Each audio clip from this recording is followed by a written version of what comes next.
got it covered. 98.5 The Sports Hub.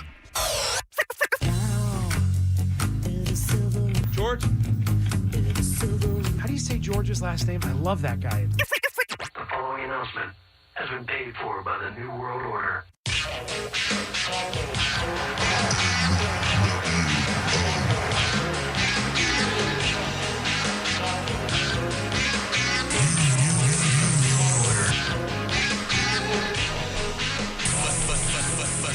For life. Here we go. It is a Saturday afternoon. It is the 1st of August. Welcome to August here on 98.5 The Sports Hub. Gasper and Murray just getting on out of here. Nice to see them. Me, I'm Sean Sylver here. You there? The People's Champ.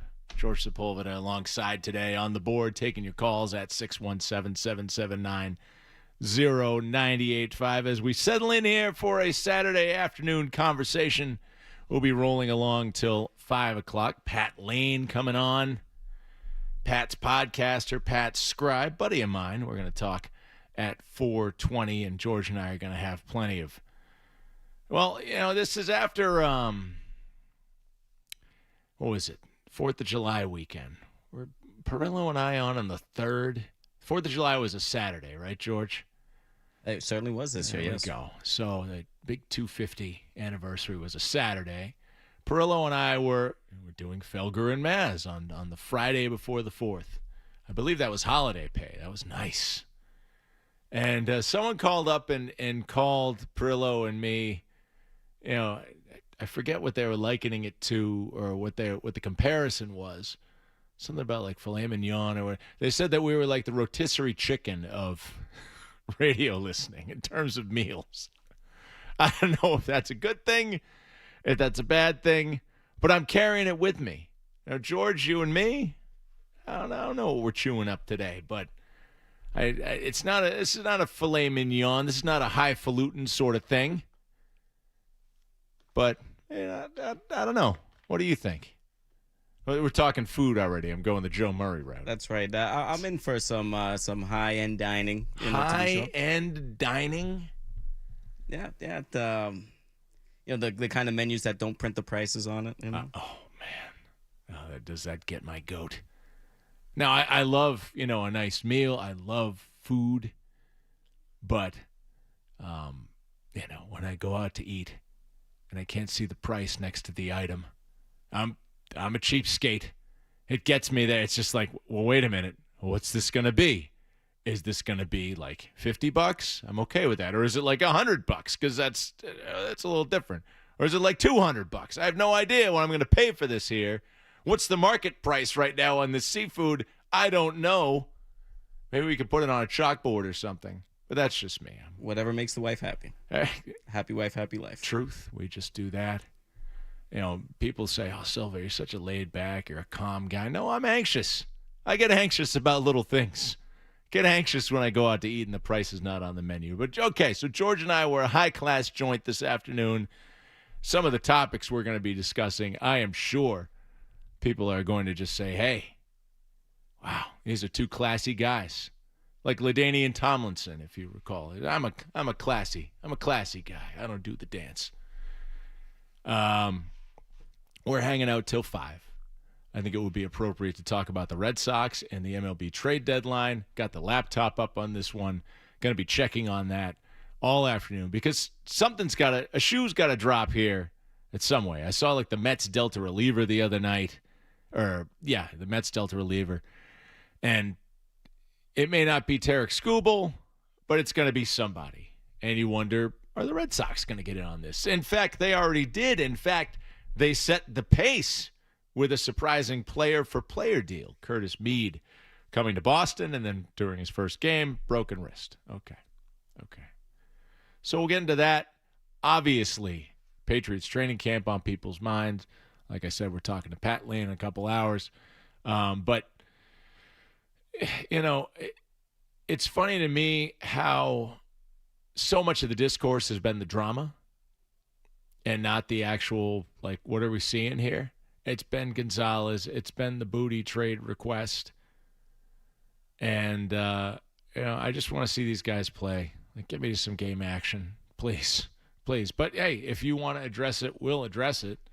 I mean, personally, do you see Christian Gonzalez's situation or Kayshon Boutte's situation taking this team down, either one of them or both?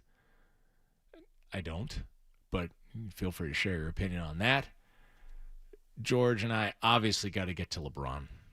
Got to get to the Sixers. That was big news, I think, last weekend. Was it that dropped? It seems like a lifetime ago, right? The way the news cycle works, but I'm hurt by it. We'll get to it, though. He's hurt. Get indignant. This time of year is it's so weird. Like, I woke up this morning. I do my usual. Like, I get the Athletic newsletter in my inbox, so I read that. Kind of see what are some of the stories that I might have missed from the previous day, any late night stuff that I might have missed. Because I'm failing every one of my 43 years these days. Sometimes I just pass out early and I don't make it to the end of whatever game's going on. So I check that. Check the Sports Hub website, look for some incisive commentary from the scribes on there. Maybe I'm checking out ESPN.com, just getting kind of a lay of the land from a headline perspective. Like, what's the pulse of things right now? And like, I looked at ESPN.com today, and it's just like, it's typical early August stuff. It's shout out to the wrestling, though, infiltrating the ESPN airwaves as well. Yes. Well, they have a stake in that, right? Correct, yeah. So, yeah. They're compromised, right? And George and I, we're going to talk SummerSlam later. I can't wait to, but I got no idea what's going on in WWE right now, so that should be enlightening. But, yeah, like, Harrison Bader, the Giants outfielder, got in a scooter accident. We got the Sophie Cunningham thing, which just won't go away. And Cam Scatabo admits to doing dumb things. Like, those were, quote, dumb things. Like, those were three of the headlines on ESPN.com this morning. Scooter accident, Sophie Cunningham, Cam Scatabo's dumb. We also had a squirrel running around Comerica Park this week. Did you see that, George? Yes. Black yes. squirrel and a pigeon. Yeah, no, city squirrels, to be sure, right? Yeah, those urban squirrels. They're up to all kinds of tricks. I greatly enjoyed that. Love a good animal on the field in sports. But I'll start here, just, for my pure enjoyment. I went to Monster Jam this week. Never been to a monster truck event of any kind, indoor, outdoor. Never did like the touch a truck with a monster truck. Nothing. But I do have an affinity for like coming home from school in the early 90s, throwing on ESPN and seeing some monster trucks. And you had Bigfoot, and you had Gravedigger, and you had Carolina Crusher, and the whole like crew. And I used to enjoy, crushing the cars, the jumps they would do, just seeing these big things flying around on there on like, like a 20-inch TV set, in my grandmother's apartment. And enjoying that greatly. And having like the Matchbox cars and stuff. So when friends said to me, hey, we're going to Monster Jam with our son, do you guys want to go and bring the kids? I was like, what is this? Again, what's the price point here? It was a very good value for family entertainment. Kind of an iffy weather night, but it was fine. And I feel like it was more than half full. Like, it was difficult to get in there and park. Like compared to, say, a Revs match or other legacy game or other stuff that we've patronized at Gillette recently. Was it as bad as some concerts? No. Was it as bad as a Patriots game? No. But there was some substantial traffic. A lot of people turned out for Monster Jam. And not only was it cool to see these freaking huge vessels, racing, tearing around corners, mud flying everywhere. A lot of mechanical problems that night because it was very wet. Very intense, very loud, I would say, right? Yeah, you got to have the headphones for the kids, protect the ears. Mine are already shot from years of doing this, so whatever. I brought my 5-month-old to Fenway Park one day. Yeah, not a good idea. Did he have the headphones at least? No, the regret happened when Mookie Betts hit a home run that particular day. Fans lost it, but we did win 3-1 thanks to that Betts home run. So there you go. Not too much offense, but lesson learned, right? 5 months old, seeing Mookie Betts. Didn't never know how good they had it, right? Oh, May of 2019. I got a little notification, well, a little reminder today when I went on the Red Sox baseball reference page. The main page, it shows all the headshots of the top players by WAR, and Mookie's right there. And you think about it, he was 11th, and again, WAR, whatever. But he put together the numbers. He accumulated those numbers in 5-6 years here. 2015 was his rookie year. Sadly, he'll go down in the Hall of Fame with the Dodgers cap. He'll go by the wayside like Vinatieri, unfortunately, and have that second half career and known for being a Colt recency bias, to be sure. Oh yeah, there's a lot of those, especially in Red Sox history. There was some that maybe we thought might have gone to the Hall of Fame with a different jersey, like a Nomar. We had an anniversary of that. We'll talk about that today because that always hits me. But yeah, Monster Jam was cool. I loved how the drivers were cutting WWE style promos out there. They're there to hype up the crowd. They do a little bit like the NASCAR. They're like, I gotta thank my crew back there. We got the truck running good, stuff like that. But they're also they're exhorting the crowd. They want to get you going. So there was that. There was the fact that they had individual theme songs. So not only did you get popular songs that they'd come out and have as their entrance music or whatever, they had customized theme songs, raps, rock songs about the trucks. Loved it. Get me some Tech Deck Rec Deck, a freaking monster truck that looks half like a skateboard. And then we get to the freestyle at the end. And I guess I'd forgotten about this watching look at these guys playing wiffle ball on TV right now. I would mess them up so bad. They think they're so tough. Oh, you got nothing. But it was so crazy, the freestyle portion. I guess I'd forgotten that people flip these trucks. Backflips and all. Insane. Seeing these huge vehicles flipping over, balancing on their front wheels, flipping over. We saw one guy go airborne trying to do a trick and just snap the tire right off the front. It was fun. I'm going back. Monster Jam was fantastic. George, I see a call on our board. I have little regard for the clock, particularly on a weekend. But JP and MP, can you pull him up, George? JP, how are you this afternoon? Sylver, let me tell you, what a unexpected pleasure, Oh. Sundays at 5:45, you're jumping in after a Celtic game. I love it. Saturday afternoon, taking time out. And let me tell you, up last night watching that damn game. The Red Sox are like Johnny Costa. We're all staying up watching them now. Never been to a Monster Jam, but many years ago, I took the kids down to Quonset Air Force Base. Blue Angels flying over with that. Amazing. But what you described with those trucks, that sounds like 128 on a Tuesday, Sylver. That's just, try to do that. I need one of those to get down, making a left off of Braintree. And, Sylver, I got a question, the important one for the Macho Man, Randy Savage. Yeah. When are you coming down from heaven, and how would you straighten out Jared Duran? Thanks, Sylver. Thank you, JP. It's always a pleasure to hear from you. Can we bring him down? Thanks, George. Oh, look at that deft maneuvering there of the board from George. I don't know. What can the Macho Man do about Jared Duran? And the answer is nothing. I got nothing I can do. He's lost cause, yeah. I don't know who's going to straighten that guy out. The biggest problem of all, is hitting under 200, under the Mendoza line. And George, you should know the Macho Man was a professional baseball player, yeah. St. Louis. St. Louis Cardinals, Chicago White Sox organization, Cincinnati Reds. I did what I had to do.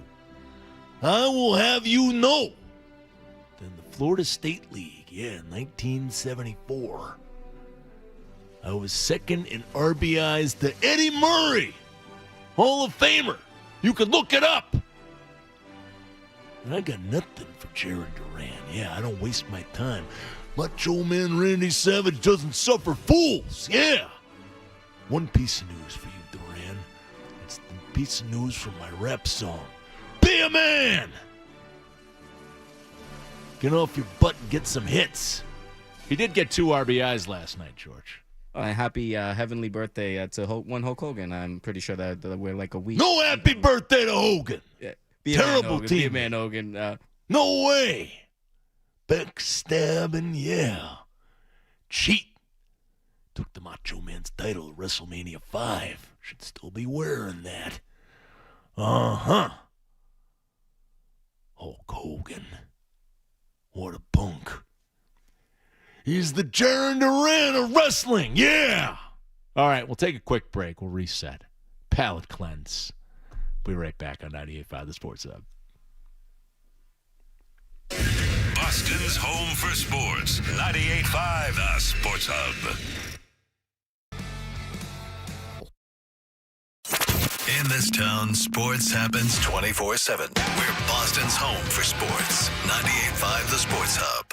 Who's a team that you think could really be in the news and you be tweeting about them a bunch over the next few days? Oh, man. I mean, it could be the Boston Red Sox.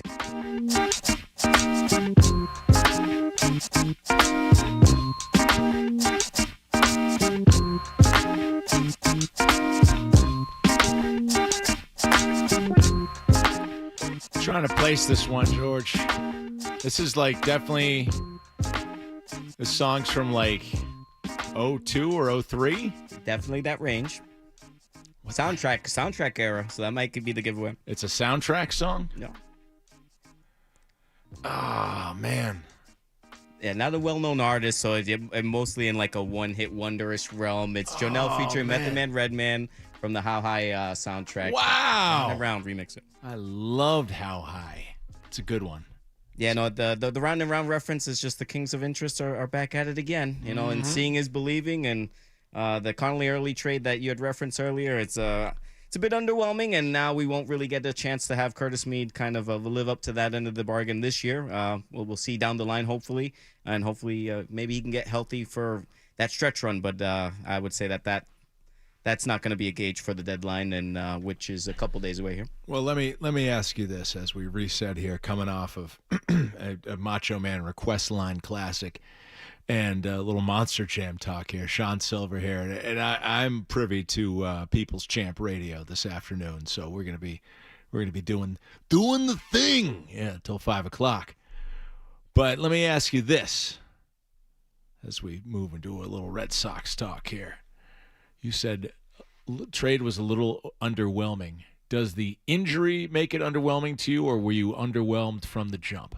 I was definitely underwhelmed from the jump, just because I wasn't aware of the player. When you kind of research into it as well, this is at least his third team this season. It's a player who's been on the waiver wire just this season, so it begs the question, and McCarthy had made the point, so credit to Mike McCarthy.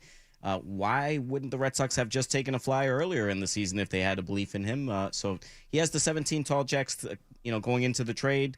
I believe it was a total of 5 going into this season. Yep. So as a career, so it's kind of an anomaly he is as a player, and not to be off-putting or whatever. I don't know of many. I'm not aware of many Australian players that come and contribute. So seeing is believing when it comes.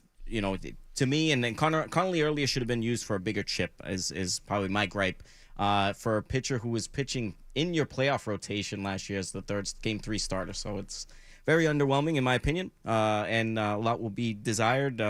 We'll have to wait till next year to give Curtis Meade a chance to kind of live up to the lottery ticket, so to speak, as we that Breslow had bought into. You're telling me that you weren't tuned in to the 1999 MLB All-Star Game at Fenway Park when Dave Nielsen and Jeremy Burnett's, but Dave Nielsen, Australian native, represented the Brew Crew. Love the reference because, that's down my wheelhouse. So Beetle had mentioned his name going into. He had mentioned an 1800s Australian who was prolific, and then Dave Nielsen, obviously growing up primarily in the 90s. Yeah, he during the steroid era, he had a couple good seasons there for the Brew Crew. Couple good seasons. Yeah, but he wasn't like a huge power guy. He was like, he would hit you like 20 home runs, but he'd hit 300. He had seeing on here, I'm looking up little Dave Nielsen, 331 in 1996. 331. Hit 309 in 99.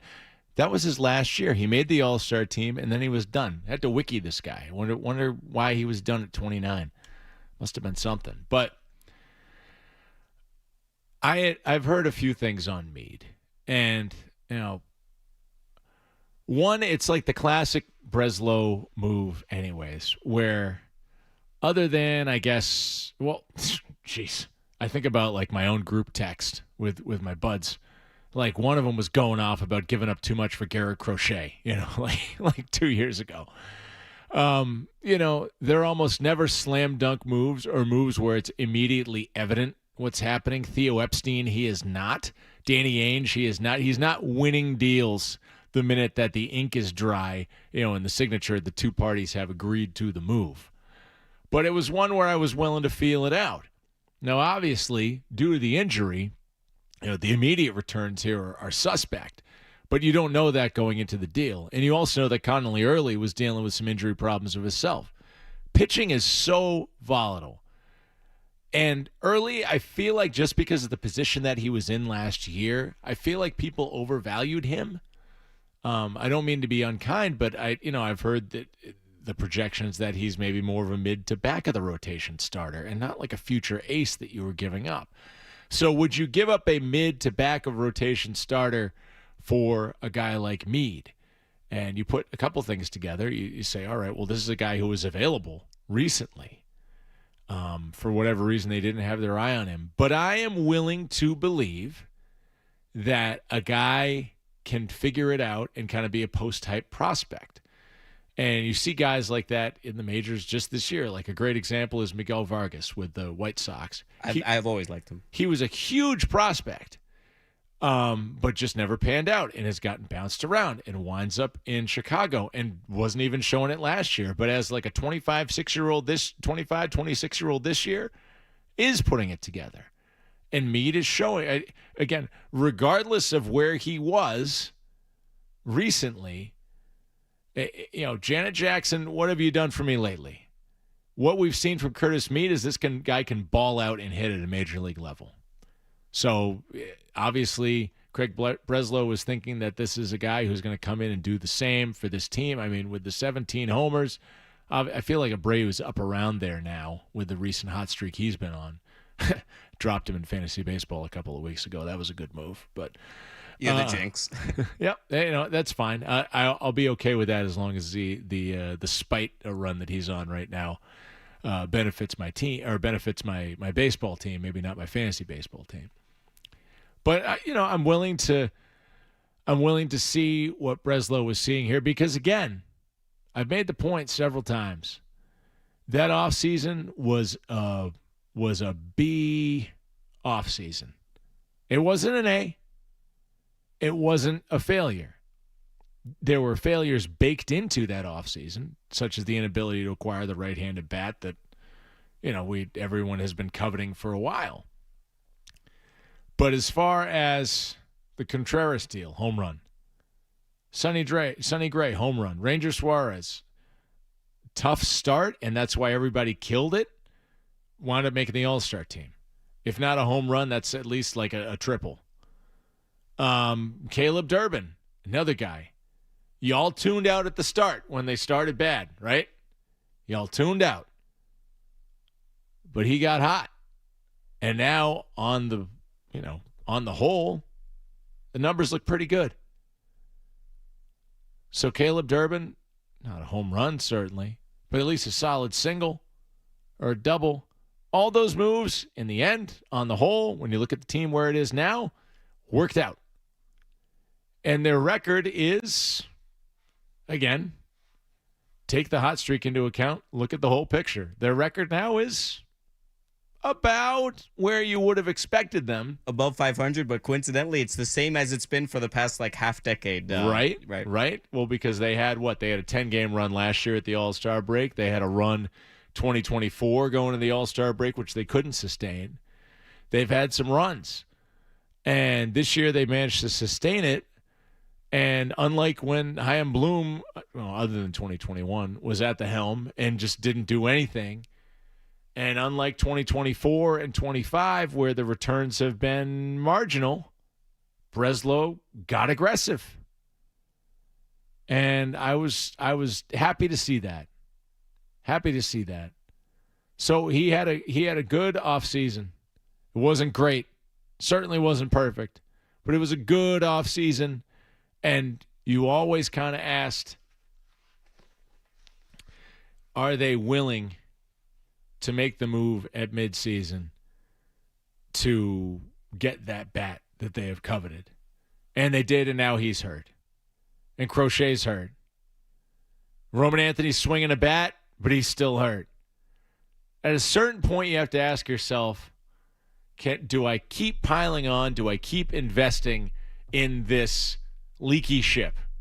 Not performance-wise, because they've been performing great, but the pieces that they expected to be there for them, the real Cadillac pieces on this team, are not there in Crochet and Anthony. And you got to ask yourself how fluky this is. So we'll see what happens over the next, 2 days now? It's all we got left if they're going to get back and try and pile on here. Now, Curtis Mead might come back. They're going to re-image him, but that just doesn't seem. In a month, they're going to look at it again. By then, you're early September, then you got to ramp back up. Is he going to be back to form just in time for the playoffs? Maybe. I don't know. Sadly, per his reporting, he's also had this injury before. So I think Carabas put this timetable for the return around 6 to 12 weeks. Very kind of vague and broad. Yeah. So a lot of it will depend on tolerance. I think best case scenario, he's back September for the playoff run. But if you're holding him out beyond the playoffs and thinking he's going to be some splash ALCS return if we make it that far in the playoffs, I just don't think so. He'd probably going to have to shelf him for the remainder of the year, unfortunately. Just a lost cause. I mean, I'd love to have this guy back in the lineup because I've been watching him from afar, and I was just like, man, this guy's turning up. He wasn't just a fluke, or at least didn't seem like it. I mean, he sustained the production through the season here. Kind of that Nationals team quietly had a very good offense so far this year. I know Abrams continues to rake as well. I don't know. I regarded Meade as mostly a right-handed bat that they would probably platoon in lefty situations, kind of the Rob Refsnyder kind of replacement. Romy Gonzalez kind of specialty kind of platoon role. That's kind of what I envisioned. Just because we have that logjam in the outfield and Meade is kind of positionless in the infield. You would have been experimenting with him at second base reportedly. You can DH him. You're not going to do Macho Man every night, right? Right. And then there's this guy. How about George in Fall River? He's got not George. I'm seeing George on the board. I'm also seeing Steve on the board. Steve in Fall River. How could I get this wrong? Let's talk about Jaron Duran. What do we got? All right, but let's talk about Meade. Unless they had the world's worst X-ray machine when he took his X-ray, it took an MRI to find the break. My wife's a hand specialist in therapy, not as a doctor. She told me 6 to 8 weeks is very reasonable. It all depends on how big this break was. So we got to assume it wasn't big enough to be seen by an X-ray. Okay. And it had to be seen by an MRI. So it's possible he'll come back. Does that excuse the Red Sox in this point where they say, all right, well, we're getting this guy back, so we don't need to add more? No, they don't need to add more. They can play 500 and still make the playoffs. What are we going to do in the playoffs? You have to assume you're going to get Anthony back. You're going to get Trevor Story back. Yeah. And I hope we get Jaron Duran back if they don't find a trade for him. You cannot start the playoffs with Siegler This kid that batted last night, or Yoshida at leadoffs. At some point, we need to get the Duran back of May or some portion of that, and you got to get Story and Anthony back in this lineup, and then you'll be going good with your pitching staff. Maybe Tanner Houck comes back. You got to get Bayo into a starter position. Enough of this nonsense coming out of the bullpen. All right. Hey, Steve, as much as I love hearing from Steve, it sounds like the ice cream truck is going by. Like, I have no idea what's going on there. They accept cards now, too, so the pressure's on. Go feed them kids. Yeah. No, Tanner Houck reference, though, that's kind of hard to... Tanner Houck. Kind of hard to I mean, swallow. like, hey, again, respect and love hearing from Steve, but that's a lot of what ifs. That's a lot of ifs. And I'm a hopeful guy. I choose to look at the bright side of things, right? Particularly with my sports teams. But I don't know. That's asking for a lot of things to go right. And yes, I do want to see another move because the Red Sox are playing so well. I want to see them like supported here. Yes, the other guys, Monasterio, Siegler, like they're doing things. That's fun to see. But is that sustainable? And I would say largely that stuff is not, particularly on a playoff stage. Just get them a little help. Get them somebody. You were saying, George, maybe we're platooning somebody in here, right? Just a little help, please. Building around the margins, right? I would say to Steve's point, though, would you be content, Sean, if the Red Sox were going to sell us on a Crochet, Roman Anthony, imminent return, and they're back 100% for September? Would you accept that as kind of like the big deadline deal, as we've been kind of used to this past half decade? That's a classic right there. I think it's appropriate for this time of year. Guys coming off an injury. For this season. Well, here's the thing, right? We're getting Anthony news. We're not getting Crochet news. Have we had any Crochet news? Because I've been kind of in and out, right? Just from like a rumor mill perspective, week to week. It's summer break. My kids are busy. I'm busy. Whatever. But I haven't heard any Crochet news. And I do know this, right? I'm looking myself as an avid fantasy baseball player. I'm looking at guys who are on my IL who are pitchers. And I'm saying, all right, is this guy going to come back in time? And I'm looking at like Spencer Schwellenbach, right, with the Braves. And I'm getting some texts about Steve's phone call. And they're like, well, he's going to start trying to throw soon. And then, you got to rehab him. Maybe best case scenario, he's back in like mid-September. And it's just like, all right, that's if that guy gets thrown like soon, he's going to come back in mid-September. Garrett Crochet better hurry up at this point. And I'm not saying that, this is illegitimate and that, Garrett Crochet's milking it or anything like that. Don't put words in my mouth. But I'm saying if you're counting on that, we need to see something like immediately. Immediately. Like, it's got to happen. Or, like, I don't know how you can hang your hat on that. I don't know how you can hang it. I haven't checked in on Tanner Houck in a cool minute. He looked pretty good last, time I saw him, but not for a bit. I'm not going to hang my hat on Tanner Houck. They need to do some stuff here. Just, if anything, just to show that Chad Tracy is supported, that this roster is supported, and that the fan base, that the investment that we've made is supported. Though, I will remind everybody here, y'all jumped ship in April. I was pretty much the only one hanging around being like, I'm still going to enjoy the baseball season. Yeah, I'll enjoy it for its train wreck qualities. But frankly, let's just see the thing play out. No, everybody was off in April. Nobody would agree that Alex Cora was a major part of the problem. And now it's bearing fruit. Wow, look, a few months later, try the Sylver approach. Have some hope. Have some patience. Oh, man. 617-779-0985. Seeing people lining up.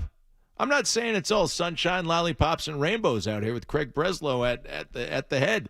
I am willing to criticize when necessary.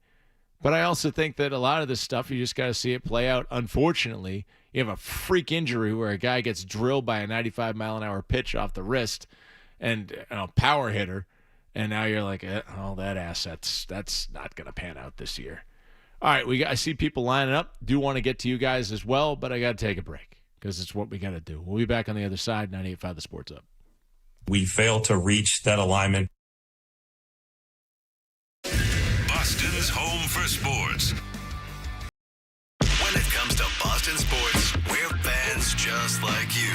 98.5 The Sports Hub. 0-2 and in there for strike three. The Red Sox wrap up an amazing month of July. They never want this month to end, but it ends at 21-4. The best month the Red Sox have ever had in their history. That is saying something. 9-4, they win tonight. They take game one in this great test against the Dodgers. And they win this one by 5, 9-4 the final. Well, if the Dodgers were wondering what this team is all about, they found out here tonight. There's a lot of fight in them. They had an early lead. They gave it back, and then, boom, they put up 6 to win this thing by 5. Once again, I give a lot of credit to Brian Bayo. He came into this game, was absolutely fantastic. He saved their bullpen, kept putting up zeros, but offensively, this was a really impressive outing tonight for the Boston Red Sox, putting up 9 runs here against the Dodgers.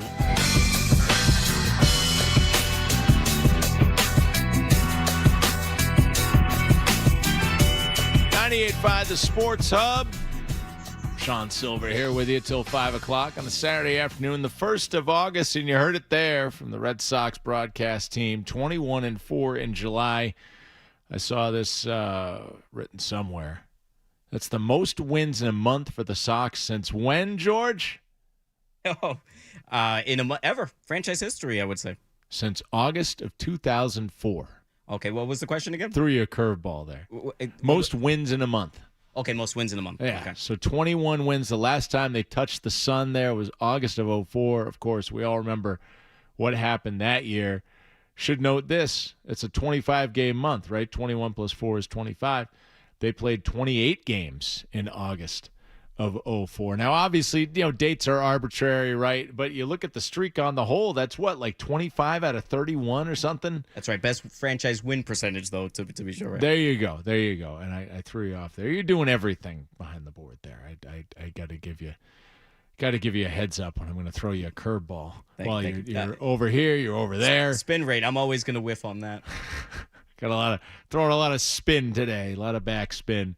But yeah, the 2004 Sox, hey, been finding a little bit of magic lately. They certainly did against the A's with the power outburst. They gutted it out last night against the Dodgers.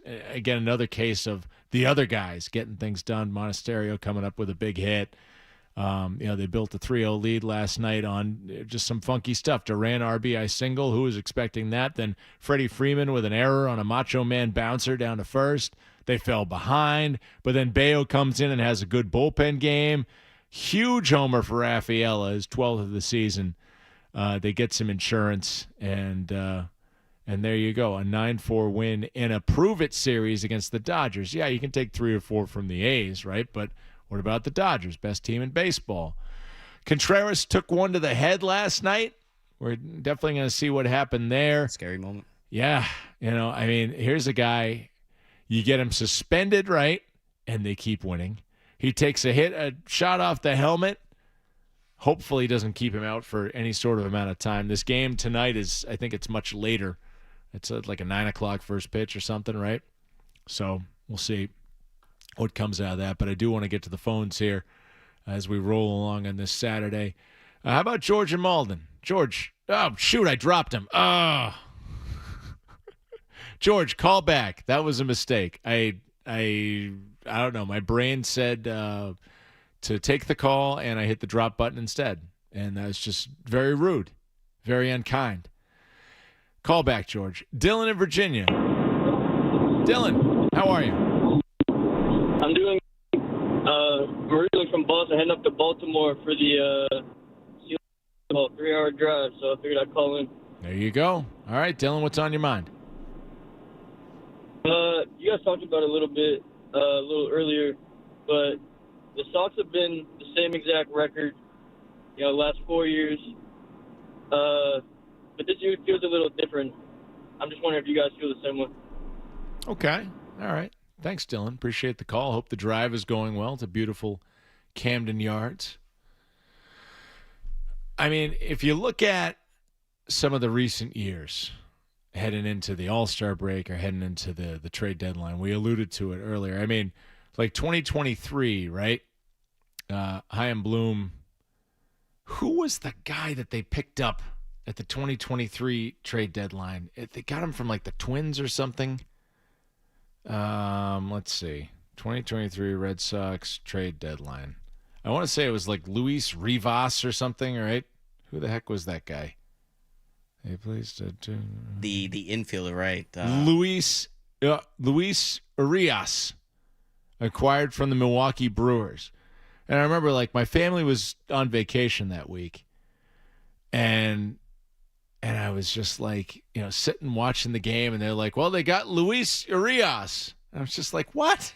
Like, I know that guy. I know who that guy is, but he's not like a guy. And then Bloom was fired at the end of 23. But then you get into 24, and like Danny Jansen was this is Breslow, right? It was Danny Jansen. And then last year, Steven Matz and Dustin May. Yep. None of these things have particularly panned out. And I just, Breslow, more aggressive this year. I feel like Meade is, it's funny, like trade deadline acquisitions, often when you bring in a bat, you're like, oh man, that guy's going to light it up. And then, he'll hit like 250 with like 6 or 7 home runs the rest of the way. And it's just like, oh, did he really light it up? I mean, like Orlando Cabrera was a defensive shift, was a clubhouse shift, was a lot of things. But like, remember when the Sox got like Dante Bichette I think they got him at the deadline from the Reds? Yes. And it was just like, oh man, they're soaring to the playoffs now. And it was like, those teams overachieved too with Pedro at the helm. Yeah, like Dante Bichette was a good player. Like I like Dante Bichette, but it didn't put you over the top. Right. Cliff Floyd in 02. It was oh man, Cliff Floyd. Bernard Gilkey. And it was like he hit a bunch of doubles. Like, Rico Bronya. Yeah, Bernard Gilkey, Butch Husky in 99. Good pull. Like, and he was good. But he had like 286 or something with a few homers. And it's just like, so was Curtis Meade going to come in here and, Mark McGwire to the Cardinals in 97, like just come in and hit bombs and totally transform the lineup? Like, I don't know, but it was an aggressive move for a hitter. So you appreciate that. And he did it. And now the question is, are we getting anything else? We got 2 more days here. Before we reach the deadline. Let's get to George in Malden. Hey, George, I'm so sorry I hung up on you by mistake. Okay. You didn't even get to That's speak. okay. But Brian Bayo had a good bullpen. He came out of the bullpen for 4 innings or something like that? Yeah. Now, should he be a bullpen pitcher, a starter, or should you trade him away? Plus, is the shortstop, I like clutch hitters.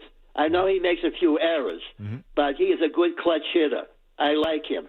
Plus, the catching situation. I hate to see Carter Long and Navarro strike out every single time. We got to trade and get a good hitting catcher. All right, George. Appreciate all those takes. Let's address these one by one. Brian Bayo, to our George here. Brian Bayo, where do you land on that? I mean, to me, George, for the kind of money that you're paying that guy, you got to have him in the rotation. You can't have him as a bulk reliever making that kind of coin. Oh, it's tough. We have a logjam at the rotation, though, to be sure. I do like the right-handedness in Bayo because we're so left-handed heavy. I like just not moving him from where he is. I like his cleanup mop role. Okay. He comes in with the lack of pressure, whether he's coming in the second inning and they plan on the opener ruining the first inning, seems like every time ahead of him, or he's cleaning up duty yesterday. And then lasting as well. So I like where he is. I don't look too much into the price tag, and hopefully they can build value on him. I mean, I wouldn't mind dangling him and getting somebody who's more of a believer in Brian Bayo, seeing the baby Pedro or whatever. Man, and then I love Duran. that guy. We can I get love value. that guy. I mean, like that was you mentioned taking your kids to Fenway at a young age, right? I remember going to a Woo Sox game with my son, and Bayo was on the mound, and I was like, he's the guy. This is like in 2022. I was like, he's the guy, and he was awesome. He was impressive. But I don't know. Do you think that there's teams out there that like believe more in Bayo than you do? It's tough. I'm like with Keishon Boutte with him. I don't want to just dump him for nothing. That's where I am with Bayo. Right. And the difference with Keishon Boutte is you feel like there's a guy who with health in the right situation. I mean, he's shown that he can play under pressure. He can contribute pretty consistently. You get him in the right situation, he would soar, right? Like Brian Bayo, I just don't know if anybody would have that sort of feeling. Like they've been having to literally like use kid gloves with him. I mean, he's in a bulk role. Like this was supposed to be the guy who was going to be like your next number 2 or 3 starter. And I understand they don't always work out, but to think that it's like, oh yeah, we're going to keep him as a long reliever for the rest of the season. I mean, it's not a wasted roster space, but it's a little bit of a waste, and that's kind of uncomfortable, particularly as you're getting towards the playoffs here. Definitely not what you're paying him for, to your point. No, shortstop, sure. I mean, like Monasterio's been great, or but you can't have those guys going out there in the middle infield and have that same middle infield every night. If even you just have some switchability, right, with Siegler, Monasterio, maybe you add another middle infield type who can do something. And then the third was catcher. And, I mean, to me, catcher right now in the major leagues is like the deepest it's ever been in a while. There are a lot of great catchers out there. The problem is you got a lot of parity, so you don't really know who's like dumping them right now.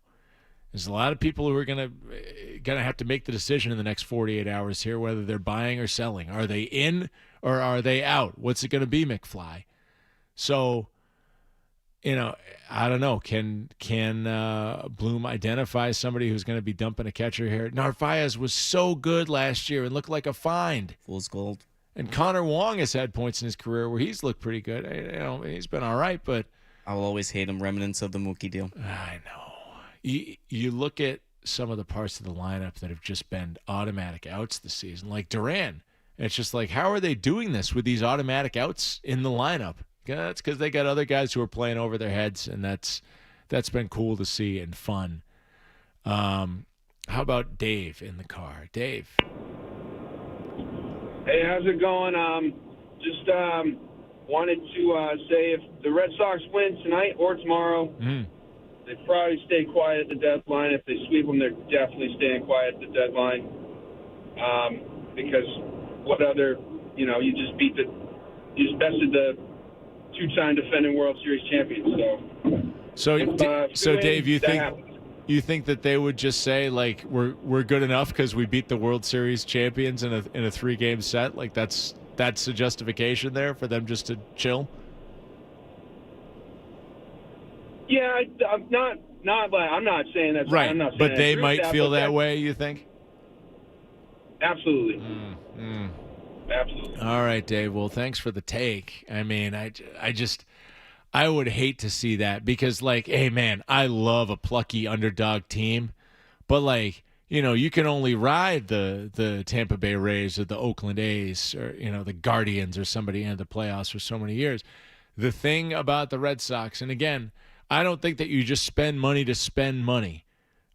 There are some people in my orbit who definitely, they're the Red Sox. They need to have a top 3 payroll to, No, I don't believe that they need to have a top 3 payroll. I think that there's a way that they can compete and do both, particularly with the league the way it is right now. I mean, look at the American League, for God's sake.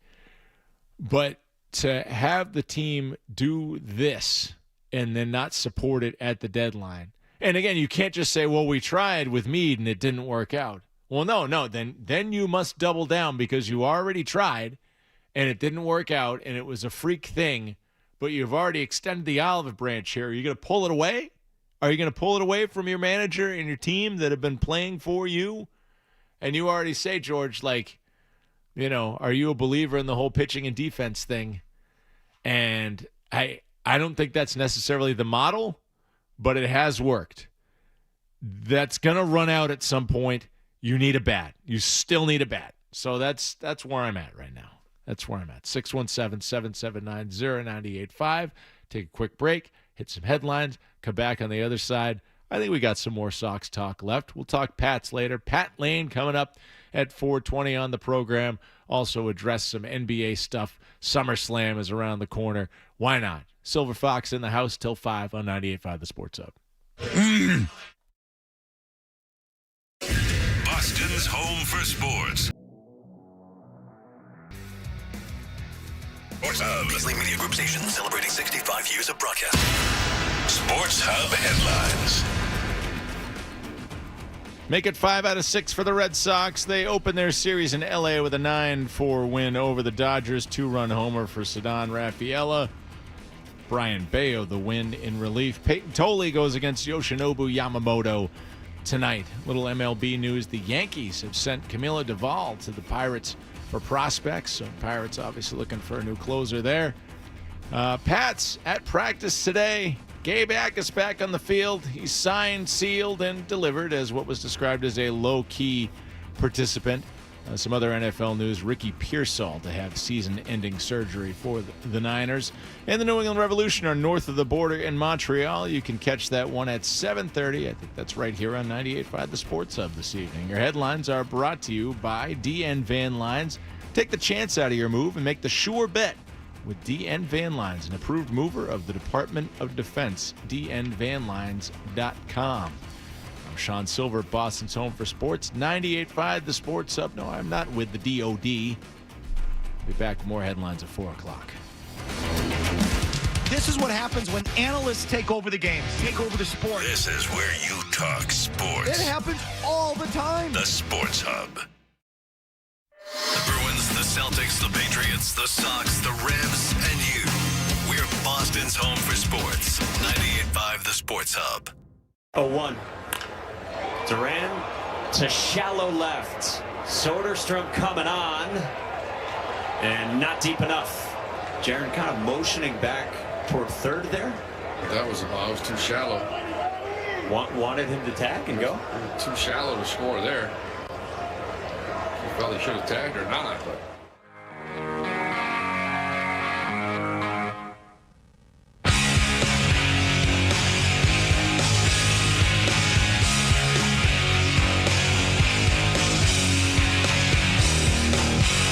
Yeah. 98.5 The Sports Hub. We've hit the 3 o'clock hour here on Saturday, August the 1st. Welcome to the month of August. I'm just going to pretend that there's a ton of summer left. But, man, that July just went pew. Great hearing Joe Murray. Speaking of crunchy guitars here, great to hear Joe Murray doing a Collective Soul spot right there. Like, whoa! Heaven let your light shine down. I mean, that is just a combo worth celebrating. Collective Soul making the rounds. Maybe I'll get out there. George, my opinion, an unfairly forgotten 90s band does not get the credit that it deserves. Hit after hit after hit for more than half a decade, and they are not spoken of with any sort of reverence at all. Collective Soul was great. I'll fight you on it. Shout out to all my middle school Not friends you. who put me on to Collective Soul. So Yeah, yes. right? Collective Soul. I saw them in concert about 10 years ago. They were great. Fantastic. Heard Jaron Duran. Well, we heard the Nesson broadcast talking about Jaron Duran. I mean, George, if we'd followed the Sylver recipe for success, Jaron Duran would have been out of here a couple of years ago, because this is 2 seasons in a row where the outfield has been jammed with capable players. And, I guess it's helpful to have a body out there with Robin Anthony out, but that's what he has been. He has been a body hitting under the Mendoza line. There's just nothing about what has made you enjoy Jaron Duran's play for the last couple of years has been present this year. And there's nobody like, I'm tongue-tied because nobody's going to want him. Right, he's definitely devalued himself over the last couple of years since the All-Star Game MVP a couple years ago. Can you imagine what you could have gotten for Jaron Duran a couple of years ago? Just sell high if they had you would have moved from recognized it, right? Because again, you talk about what did I say? Post-type prospects, right? And Jaron Durant came up here, and I always talk about it, but like me and McComb were over at the old building in Dorchester, and it was right before we moved, so we were in like this auxiliary studio, just nothing on the walls, like tiny box studio, because everything else had been packed up and ready to move over here to Waltham. And we're hanging out watching the game. And, Durant misplays that fly ball to center field with the bases loaded or whatever it was. I think they were playing the Blue Jays. And I just watched McCone, melt in front of me. Bad look. Like a snowman in July. Basic. And, yeah, it's just like, oh, man, this guy's there's a lot of things that are wrong with this guy. And I can't. He doesn't seem like it's going to work out here. But, I'll give him a shot, I thought that was DOA right there. Like you have that moment in your career, and he's turned it around. Crushed before to it your even point, started. that he has turned it around since then. Right? It took some time. Right. It took some time. It wasn't any great shakes the year after that. But yeah, 2024 certainly, and 25 a good player. But yeah, they should have moved him. When you see a guy who is hitting the later part of his 20s and had established some value. I always kind of thought of it as, well, wait, does Cora really want him around? Maybe. Kind of Jaron Durant helped him play the way Cora wanted to play, I suppose. It stinks. He's reverted back, but to your point, we've had this surplus of outfielders. Duran, Yoshida, Abreu, Rafaela, Anthony. Going into this season, we knew that we had a surplus of outfielders. Yeah. So part of the disappointment in Breslow is not being able to shuffle that and acquire some more talent at positions of need, catcher or middle infield. Right. Because we're riding with Trevor Story. Right. I can't wait to DFA him at some point this season when he's ready to return, right? We'll see. I did want to present an exercise that I had for you in a blind taste test where we'll go through player A and player B scenarios. We are going to highlight a Craig Breslow new addition, and we are going to compare and contrast either a former Red Sox or the alternative is the way that this is going to work. I have a three-piece for you if you'll indulge me. A three-piece. I'll certainly indulge that, George. Are we playing new edition here for new editions? Because we got a little soundtrack coming in. Yeah. It's Michael Jackson Beat It, but okay. We'll see if we eat it indeed because we have a little parody going on here, right? Food. All right, so player A, he's slashing a 248 batting average, a 340 OPS, a 380 slugging. He has 11 home runs, 47 RBIs, 105 hits, 2 stolen bases, and 57 runs scored. Okay, that's player A. Mm-hmm. Player B, 246 average, 313 OPS, 399 slugging. So slugging a little bit better, average a little bit lower. 10 home runs, 44 RBIs, 83 hits, 12 stolen bases, and 49 runs scored. Okay, so they're kind of similar. A little bit more bop with player A. The thing that I'm going to cheat with you, though, because there's a caveat here. Player A is getting paid $35 million per year. Player B is only getting paid $796,000 per season. Which player would you rather have? I'll take the money completely out of it, and I'll still say player B. Player B. Because I know that player B, we don't even have defense accounted for here. And player B's defense has been stellar. That's right. You got it, baby. Player Home B run! Player B is Caleb Durbin. Yes. Red Sox do indeed take the lead. Baby.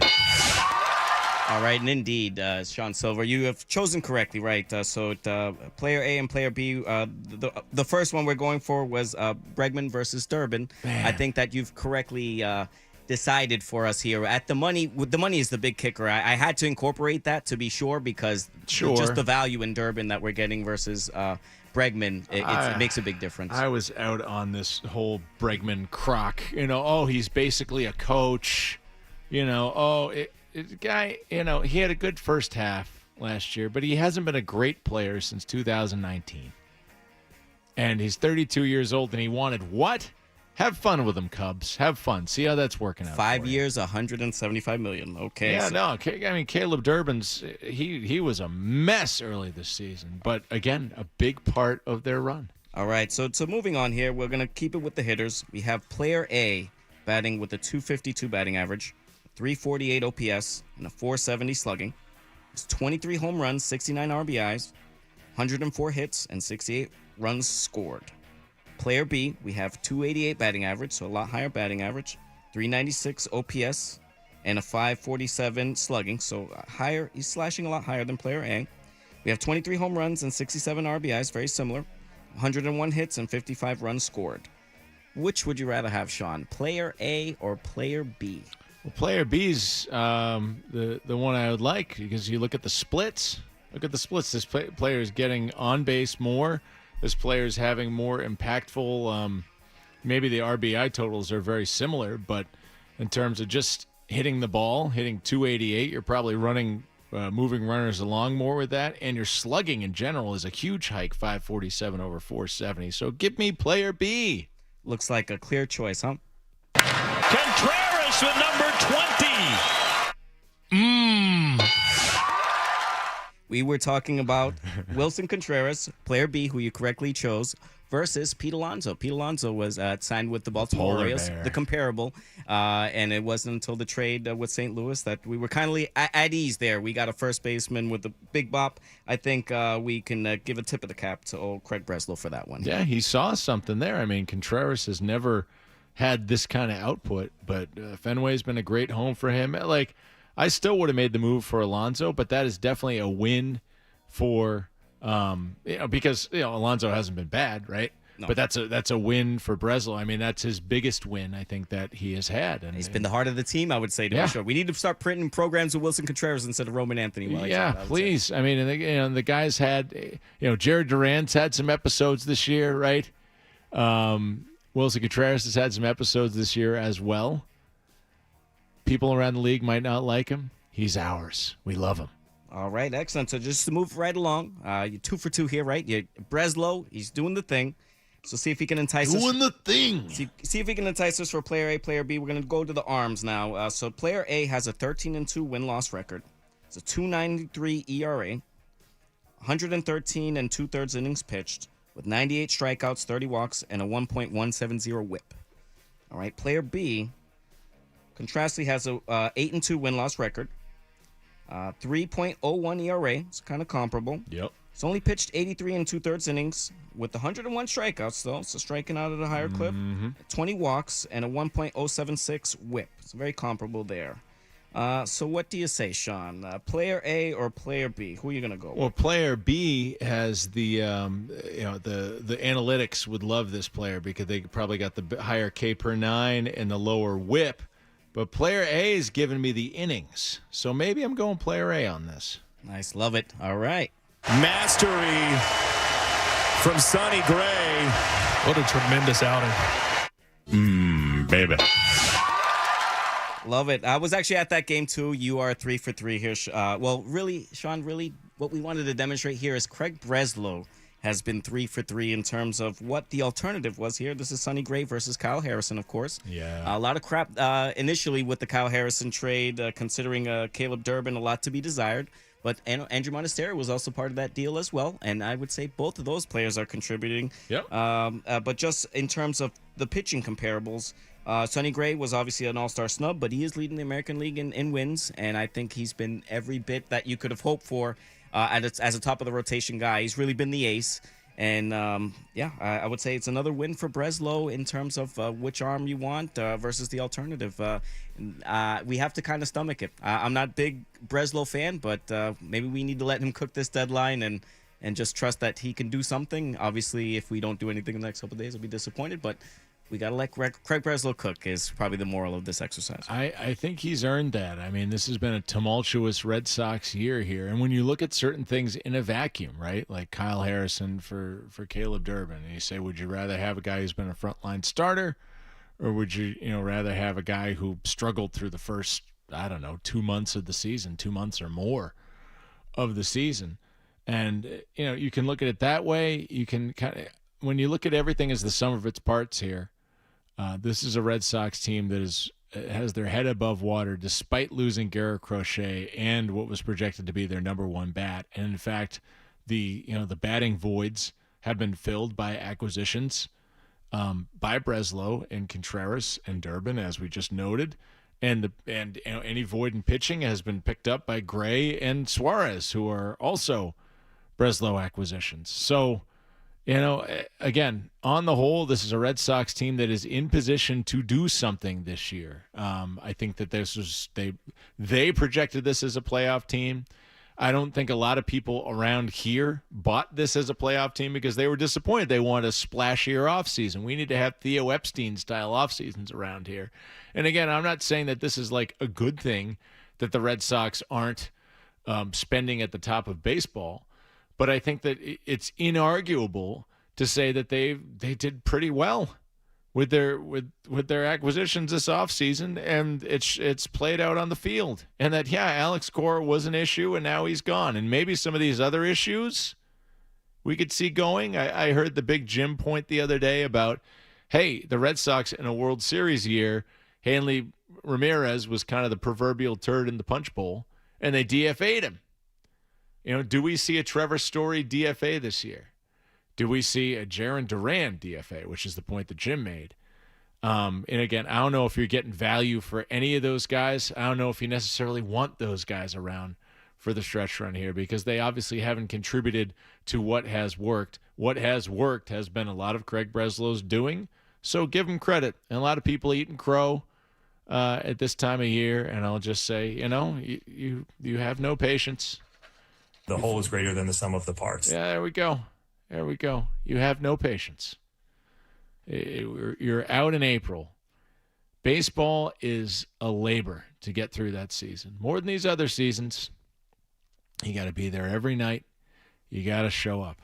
You got to make it a part of your life. Baseball is a marathon, man. It's a freaking marathon. It's not for everybody. So these casual baseball heads who are calling it 2 weeks into the season, I'm sorry, it doesn't work that way. Sometimes you can. And hey, I'm willing to, if we get to September here and this train has cooled off or run off the track. I told you. Yeah. Hey, I'll take my medicine.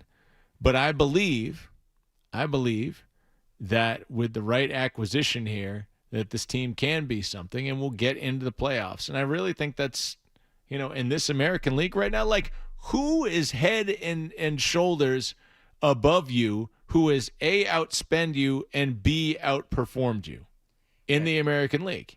And to your point, though, on the American League being down, I think that's a big proponent as to why the Red Sox are even in this position to be lucky, because they just got to level, to be sure. This took a historical run for them just to get to level, and they currently are in a good position in that second wild card spot. They're very comfortable.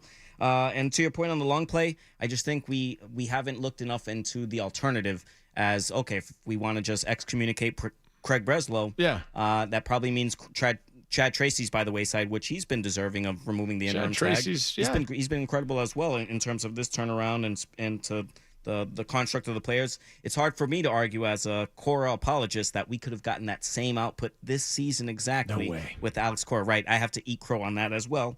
So to your point, it's Morgan Magic 2.0. I would say so. I would definitely say so. It's just the alternative that if you were to blow this up, you're really starting from another square one. And do we really want to push the reset button on a team that just made the playoffs a year ago? Yeah, no thanks. I mean, sometimes it really is just remove some of the influences there. And Alex Cora did some great things here. He wasn't great for this team anymore. But I look at the standings, right? If you say that, Craig Breslow had a subpar offseason in terms of his financial outlay, look at the teams who are on par or better than you. Did the Rays outspend you in the offseason? No. Did the White Sox outspend you in the offseason? No. The Astros are tops in the AL West, but they actually have a worse record than you right now. It's teams that are kind of penny pinching that are actually performing better than you in the American League. And frankly, you're right there. The Yankees are the only one. The Yankees are always going to spend. We know that. We're not saying that the Red Sox shouldn't, but you're 3.5 back of the Yankees, and you swept them 4 straight a month ago. I had something on that, too. Just because you mentioned Yankee, before we segue on to LeBron and NBA and that kind of stuff, which I'm definitely intrigued by. I had an epiphany on the Yankees. If they were to fire Boone, I am still concerned that Cora will take that job in a heartbeat. that would be, if we want to talk LeBron and Celtics rivalry, Philly Celtics. Yeah. We'll get that. You could Yep. enhance the Red Sox and Yankees and put a spark plug into that as well. I always love that. And the Red Sox and Yankees, they went years without making a trade with each other. I remember growing up, the big when the Red Sox traded or got Mike Stanley or something from them. It was the first time that the Red Sox and Yankees had done a trade in a decade. Nice, good calls, Mike Stanley. Stano. But sometimes you'd have a free agent move or what. Louis Tiant went there, and then he did a hot dog commercial where he said it's nice to play for a wiener. In that classic El Tiante. Shots. Right. That was unfortunate.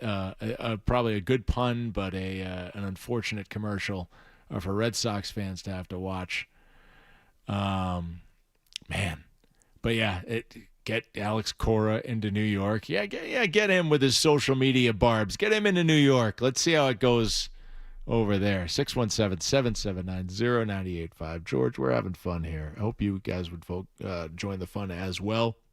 We're going till 5, and I do want to hit on a little bit of the NBA offseason. I think we got some words to share on that coming up here on 98.5 The Sports Hub.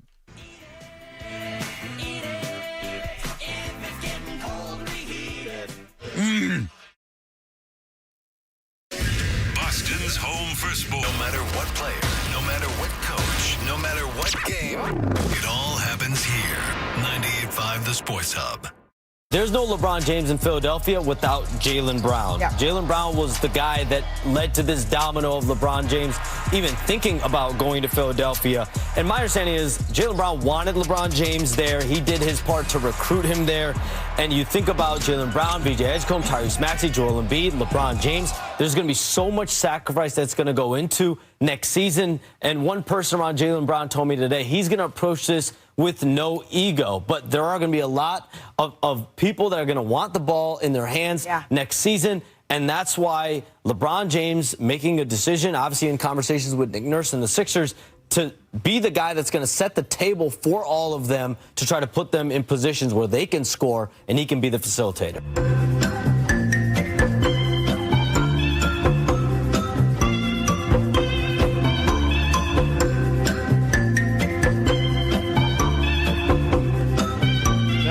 The Sports Hub. Thank you, Captain Obvious Shams. A little take on LeBron joining the Philadelphia 76ers. You mean 420-point scorers can't do that all on the same team next year? I mean, I'm trying to think of some of the great train wrecks in NBA history. I'm thinking that year that the Lakers went out there and got Dwight Howard and Steve Nash, added them to Kobe and Pau. Even before them, Malone and Peyton. Malone and Peyton, who were both kind of at the end of their careers, although Peyton had a couple more years left. It doesn't always work out. Because I see a couple of things here. For one, there's the Celtics role in this. But if we could just, look at the Sixers in a vacuum. Tyrese Maxey is a beast. And we know Joel Embiid is not going to play a bunch because that's what Joel Embiid does. Now, is this the year that Joel Embiid is finally healthy because they got Jaylen Brown and LeBron and they're making a run? They finally made Joel Embiid care and be happy, and he's gonna get back in shape and give it a go, drop some weight, and stop flopping all the time. Oh, that'll never cease. He'll always be flopping all over the place like a dead fish. He's going to teach Brown how to do it even more effectively. Right, yeah, exactly. I mean, Jaylen Brown had a little heat there. He had a little heat with Joel Embiid over the flopping. I mean, why not? But come on, this is Tyrese Maxey's team. Now, can Jaylen Brown and Tyrese Maxey coexist is a question to ask. I would like to think that after coexisting with Jason Tatum for all these years and letting Jason Tatum have the glory, that Jaylen Brown could coexist with Maxey. But then you add LeBron to the mix, and you've already got Embiid in the mix. We all know that he's a diva. Nobody cares more about what other people think of him than Joel Embiid. He's going to want to show up this year. He's going to want to show that this is his team, right? Right? Because his legacy can't be that he was carried to a title by all these other dudes after years of being MVP caliber player. Remember, he had to whine for the MVP that one year. And just missing a bazillion games and vaporizing in the playoffs more times than you can count. Because, again, he doesn't have the head for this sort of thing. Now, I don't either, but I'm not an NBA player. Joel Embiid, nobody cares more about what other people think than Joel Embiid. He's going to surface here. He's going to have some feelings. Will the real Joel Embiid stand up? Well, I feel like the real Joel Embiid might not be good for this mixture right here. And then you've got LeBron, where this is the ultimate. This is the ultimate. LeBron's going to ride somebody else's coattails to the title. Can't do it on his own. Couldn't do it in L.A. the last 6 years or whatever. Not even when they put him with Luka. Oh, he's out. He's going to best chance for a title. And he's already in talks with ESPN, reportedly, for a Last Dance style documentary for this season. So boy, oh boy, am I excited for this thing to fail. Now, again, I love Jaylen Brown. He's my guy. But I now that LeBron's in the mix, and ain't nobody talking about VJ Edgecombe. There's a guy who was making the leap last season. He's a very capable player, potentially. Is he a future star? We don't know, because he's going to have to eat his honey bunch of oats right now and just chill and watch these other guys do it. And we've seen that. I mean, remember when Kyrie and Gordon Hayward were the team here and Jaylen had to kind of chill and wait? But how's that going to work out with VJ Edgecombe? And, is LeBron going to get petulant when something happens out there with this mix? Oh, it's good. It is good. But I do have to say, there's a lot of feelings. Obviously, this has this impacts the other teams in the league. I like to think, did the Heat, Bam and Giannis, did they think for a second there? And Pat Riley thinking for a second, oh man, we're gonna get LeBron back. Love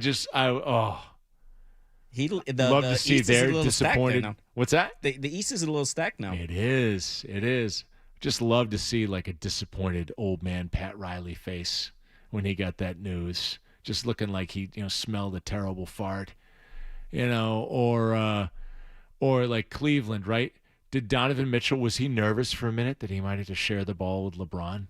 That he can't be the guy? Oh, that James Harden would have been a dilemma there, though. You know they couldn't have meshed.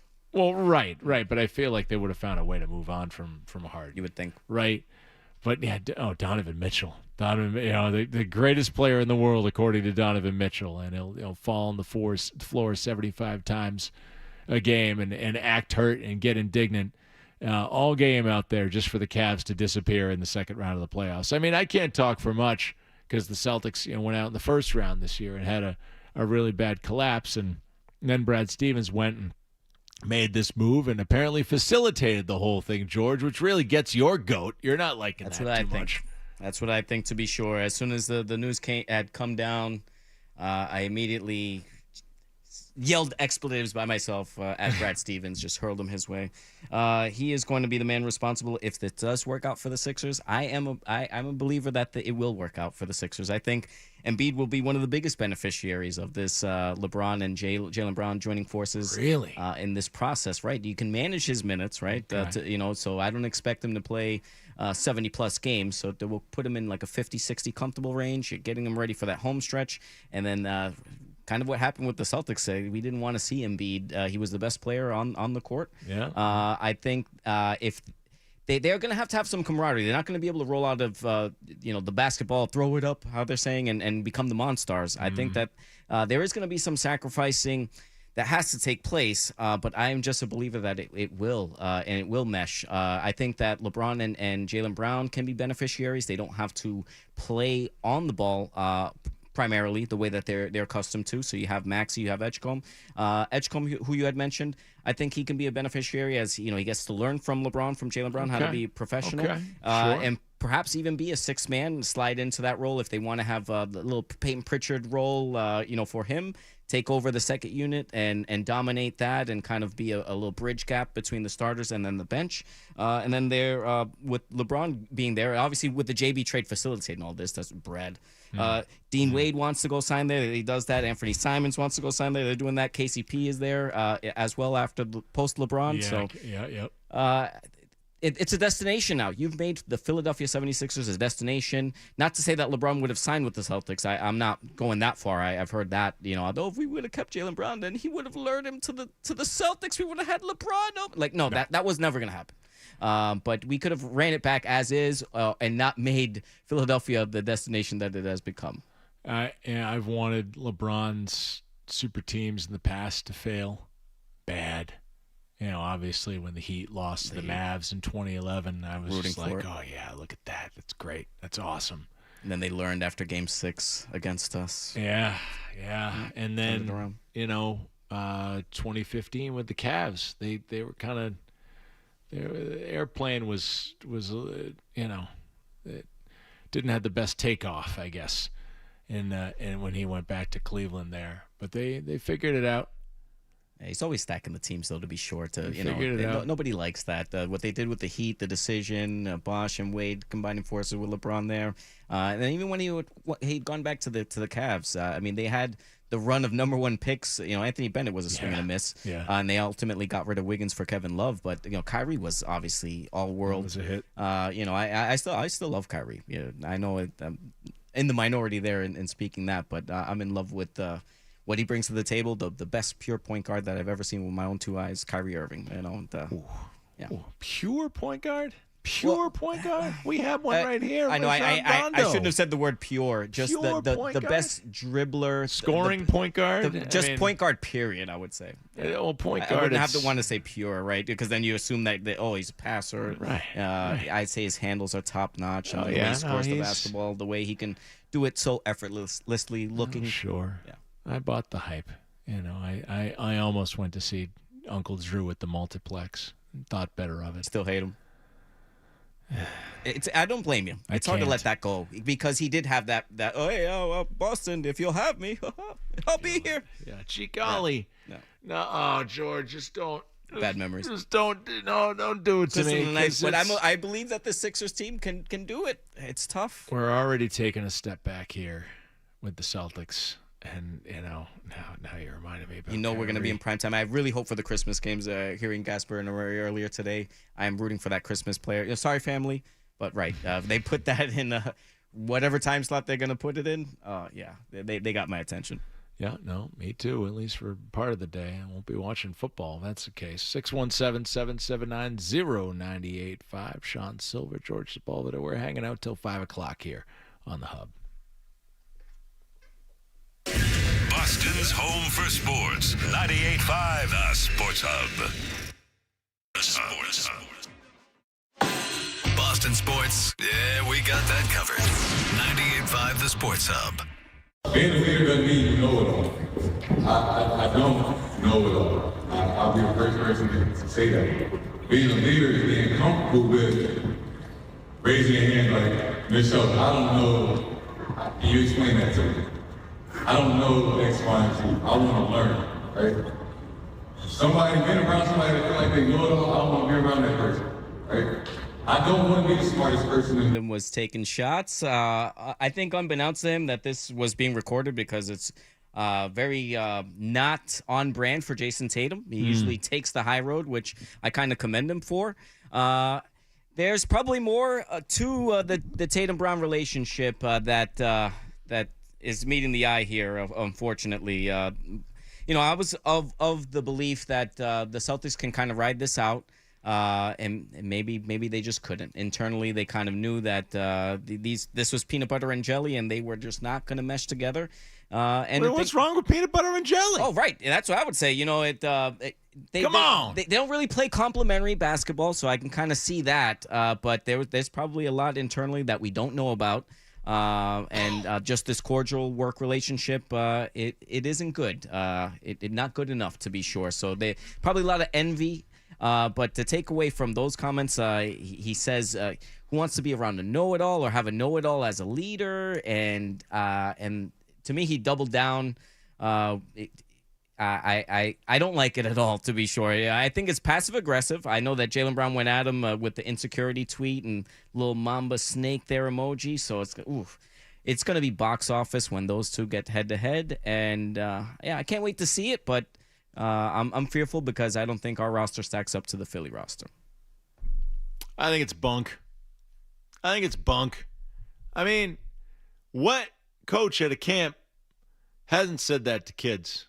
Well, my problem is just the whole know-it-all thing is because I find myself to be a perfectionist. I'm always trying to improve myself, though. Yeah. So, if we're going to interpret that he's taking the shot here, which I completely believe he's talking about Jaylen Brown here, you're not a real leader if you come across as a know-it-all, and it's just I'm like, oh no, I'm trying to learn myself every day. I don't care if I'm being perceived as a perfectionist or a know-it-all, so that just shows a lack of character for you, so I just think Tatum has, if he holds up that mirror there's probably a lot to be desired there when it comes to the cojones, and he's going to have to bring it this season. I don't think that they're equatable in terms of Brown and what he did this season for the Celtics and Tatum going into next season, primarily because I think the rosters are different and I think we're worse off than we were last year. But there's going to be a lot to be desired on the and pressure for Jason Tatum to succeed, I would say, relative to Brown. Oh, you're right. I mean, there's definitely a part of me, and I've never hidden it. I'm a Jaylen Brown guy and not a Jason Tatum guy. It stinks because I'm a Tatum guy as well, but I can't defend any of that. I can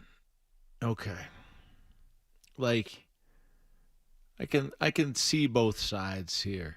I can see why it's good to have a Tatum guy on your team and why it's good to have a Brown guy on your team. And I thought that relationship was criticized far too often. I feel like the only thing that I would criticize about it would be how the organization handled it, and that they gave Tatum the keys immediately, and that Brown was never really taken seriously as a leader around I agree, and I'm a proponent of the Bill Simmons, just have a dinner and then you get over it here. Yeah, I think that it was unfair. I never disguised my opinion about that. I've always, I'll stand for a guy with Jaylen Brown's makeup and complexion more than a guy with Jason Tatum's makeup and complexion, and I feel like it's gonna be a rude awakening if Tatum is being asked to possess some of the leadership qualities that Brown possessed now. And the Celtics, I mean these are tough times. The Knicks won last year, right? We could always just kick sand in the face of Knicks fans and say you haven't won since '73. And you guys think that you're some sort of elite basketball organization around here, and you haven't done diddly poo, to quote Jim Mora. Haven't done diddly poo in years, and then last year they did it. And now the Sixers, who haven't won a title since '83, a decade even more, only one more recent decade than that, when it was Moses Malone and Dr. J. Now they've had a little bit more postseason success. I don't even know if you would actually call it that, right? Right, that AI finals. They stole game one, but then got the gentleman's sweep after. But the Knicks got to the finals in '94 and '99. So, I mean, but neither have been impactful programs for a while.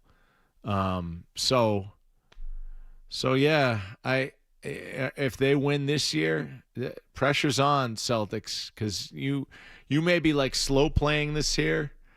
Because it certainly looks like you are, because you're not going to be at the top of the Eastern Conference certainly this year. But you better get there soon, because you're wasting Jason Tatum's prime, and I don't believe that what he said was a direct shot. I just think it was. I think that we're playing way too much here, and this is just. It always had to be one versus the other around here, and everybody got what they wanted. In the end, they got what they wanted, in that it got blown apart. Are you all happy now? Because the team, I won't say it stinks, but it's certainly not as good as it was in this current construction going forward. So the ball's in Brad Stevens' court. I've trusted him so far. He can certainly make me happy with some of the moves that he'll have going forward, but I don't know. So we got beef on the NBA level. We got beef on the NFL level, or maybe the retired NFL level, with Tom Brady thinking about joining WWE. I just look at this and I shake my head and I click past, because It wouldn't draw you in though if he was. George, look at me. I'll stand up for you. All right. What are my dimensions to you? What do you think I am? Standing, you are a stocky guy. I would say a stocky guy. It was 6 foot 220. I'm 6'4" and I'm 210. Okay, so 4 more inches and 10 less pounds. Everybody looks tall to me. I'm a big, skinny guy. All right. In no way should I ever be in a wrestling ring, except for the time that I actually was, which we could get into that. So I wasn't a professional wrestling match. But there's no way that a guy like me should be in the ring. So what are Tom Brady's dimensions? 6'5", I assume? Right. You have to imagine, equatable. Tom Brady weight. What's his weight? Particularly now. 6'4", 225. 215 says AI result on Google here. We're basically the same guy. That guy is not going to look good in a wrestling ring. And here's the thing with WWE. They're always bringing in these celebrities here where they have to wear more and more clothes to look believable. And I'm not saying that, I'm not out here oh, you got to put them all in the tights or anything like that. I'm just saying they have these the dude who was in that TV show Arrow, right? Stephen Amell or whatever. I didn't watch the show, but didn't he fight Cody Rhodes at a SummerSlam? And that dude, that physique, that stunt man kind of background, that's a wrestler. But Pat McAfee in a wrestling ring, or Johnny Knoxville in a wrestling ring, or Bad Bunny in a wrestling ring, don't give me skinny dweebs in a wrestling ring. And Tom Brady, world-class football player, skinny dweeb in real life. He is a dad. He is me. Okay? He's going to wrestle in a T-shirt. He's going to wrestle in a T-shirt. It's going to look dumb. It's going to look stilted. Maybe if they get Gronk on board, maybe they can get weird. Now, Gronk, there's a guy with a pro wrestler's body. Yes. You could believe it. But Tom Brady's going to look... He's going to look like The Undertaker before he got actual moves and stuff. He's just going to be walking around like a big stick. And are we going to believe any of this? Maybe some more guest appearances a la Mike Tyson, kind of play that enforcer role. Maybe get Gronk involved. If Tom Brady is an enforcer? Well, what? Pretending to be the muscle. Curfew? Just playing that Mike Tyson role. Have her home by 10. But get that Gronk and Logan Paul, get Gronk sticking up for Brady to be sure. If we can get kind of that storyline going, they'd probably sell me on it. They have been down of late, though, to be sure. My gripe with WWE is that they just sold themselves thin. WrestleMania, Saudi Arabia next year. Yeah. I'm out on that. Yeah. The PLEs, they've just been numerous. I think last Saturday they had a Saturday night's main event, and you're going into a 2-night SummerSlam endeavor this weekend. Yep. So it's that's been what, a few years going. Yeah, now, a couple 2-night SummerSlam. Yeah, which I'm out on as well. It's just oversaturated, well, diluted is the way that I would put it. If you combine the cards, you'd say, oh, that's super, to be sure. But to have them separated, kind of a 6 matches, how are you going to drag out 6 matches with a 3-hour window that I'm accustomed to as a pay-per-view viewing wrestling fan? And then the 6 o'clock start time, I just think that's a joke. So we're going to be rushing home and going and watch, night 1 of SummerSlam. So they've kind of lost me of late. They will reel me in this weekend just because of the Big Four. I'm kind of old school in that regard, but I haven't been following them as much of late. I just, the complaint was WrestleMania is too long, so we'll have 2 nights of it, and we'll make both the nights not quite as long, but it's over the course. It's 8 hours or something. We don't need this.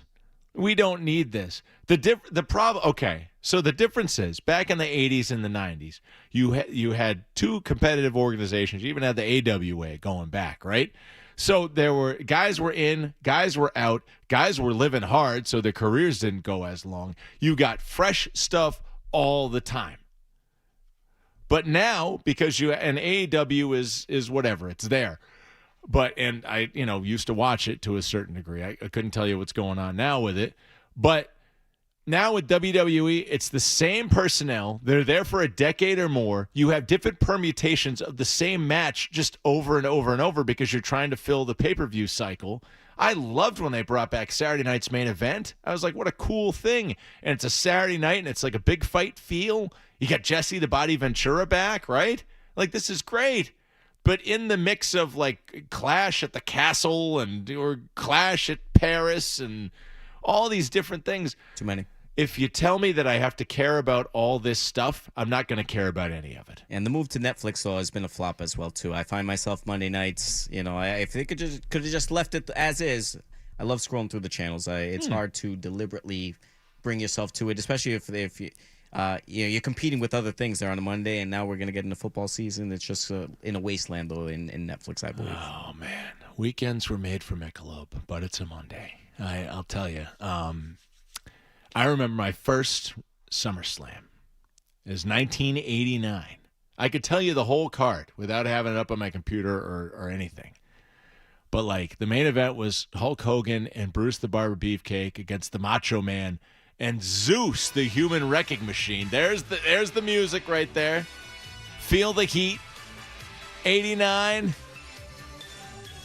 Tony Schiavone, actually, unexpectedly, and Jesse the Body on the call. You had it, like, oh, man. That was so cool getting into wrestling when I was 6. And, like, the Mega Powers had just exploded. We got all these great feuds going on. But you had the Hart Foundation against the Brain Busters. You had a 6-man tag match with Demolition and Hacksaw Jim Duggan against Andre the Giant, Akeem, and the Big Boss Man. You had Superfly Jimmy Snuka against the $1 Million Man. You had Mr. Perfect against the Red Rooster. You had Dusty Rhodes against what's his name? Honky Tonk Man. You had the Rockers and Tito Santana against the Fabulous Rougeau Brothers and Rick Martel. I mean, this is a stacked card. Sneaky good theme, that Rockers theme, man. The Rockers theme and the Fabulous Rougeau Brothers theme was great for like a chicken bleep heel team. Just, basically Canadian guys pretending to be American and to everyone's chagrin. Like, that was, oh, man. Those were times. I was so hyped for that. SummerSlam was always like, this is the last thing I get before I go back to school. Now it's August 1st. It just doesn't have that appeal that it used to be, like a summertime WrestleMania. Yeah. It used to have that kind and of it's appeal. like, I got to go back to school next week. This is like the last thing. I'm getting hyped for this. And I just, I don't know. July the 18th was that Saturday night main event. So it's just like, what are we doing?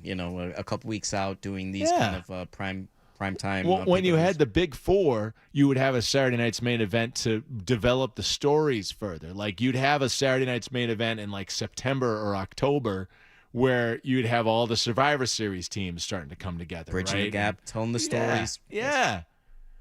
You got Jesse Ventura on the commentary. Oh, so good. So good. All right. SummerSlam Minute. I won't be tuning in, but, I wish all of those who do that they have a pleasant evening watching the wrestling. 617-779-0985. Sean Sylver here. You there, George Sepulveda, the people's champ behind the board. Oh, we got to take this one. All right, what do we got, Mike in Weymouth? Yeah, so one of the things that I always noticed when I was a kid, Rockers theme music is actually the Ultimate Warriors theme music. As well. Yes. So good, Mike. So good. Were you a Rockers fan? I mean, who wasn't a Rockers fan? They were exciting. They had arm tassels. Like, as a 9-year-old, 10-year-old kid, what's better than arm tassels? Absolutely. Mike, thank you for the call and that nugget of information there. I love the Rockers because my name is Sean Michael Sylver. That's my birth name, and or my given name. And you've got a Shawn Michaels. I was like, oh, that's my guy, right? That's me. Dun, dun, dun, dun, dun, dun, dun, dun, dun, dun, dun, dun, dun, dun. And then he had to go and kick him through a plate glass window on the barbershop. One of the best all-time heel turns ever. Yep. It was. Go back to it. And Bobby the Brain Heenan kind of made that. Jannetty tried to just dive through the window and escape. I knew he'd do that. What an act of cowardice. I think he said cowardism. I've heard that so many times in my life. Yeah, I had Jack Encarnacio of the Last Laps Fan on one of our recent shows. And their tagline is, it used to be better, and it certainly was. But you know what is – wait a minute. Do we have wrestling calls popping up here? Good grief. Can't believe it. Want to recount the old days. But, yeah, no, it used to be better. Miggy in Framingham. Yes. What do we got? What do we got? Yeah, what do you got? Listen here, I'm going to tell you something right now. Right now, I've been the biggest wrestling fan since I was a kid. Yeah. All right? And I got to tell you something right now. I've been watching the independent scene, and I stay tuned to WWE, but I'm going to tell you something right now. Monday Night Raw was straight trash. I get out of work, and I'm watching trash. All right? I'd rather watch basketball. I'd rather watch anything else, but Mondays is when I've been wanting to watch wrestling, and this week's show was horrible. You think that I'll be excited to watch SummerSlam this weekend? I want to watch it because I'm a wrestling fan, but I'm not into it like I was before. You know what I mean? It's not the same anymore like it was back in the day. That's how horrible it is for me as a wrestling fan. Miggy, thanks for the call. And you're scratching that itch that I think a lot of wrestling fans are, right? Like, you watch it because it's a custom for you. It's a tradition. It's a thing that you do because you're a fan and you know that it can be good, right? But you're just kind of doing it out of duty fulfillment, and just I can't. I don't know when I stopped. I've gone in and out over the years. I've had periods where I just wasn't watching at all, and this would be one of those periods. And I guess I'm glad I'm not, from the sort of feedback that I hear from people all the time. 617-779-0985. Yeah, why not? We're going to play some roulette here with the clock. Josh in Attleboro.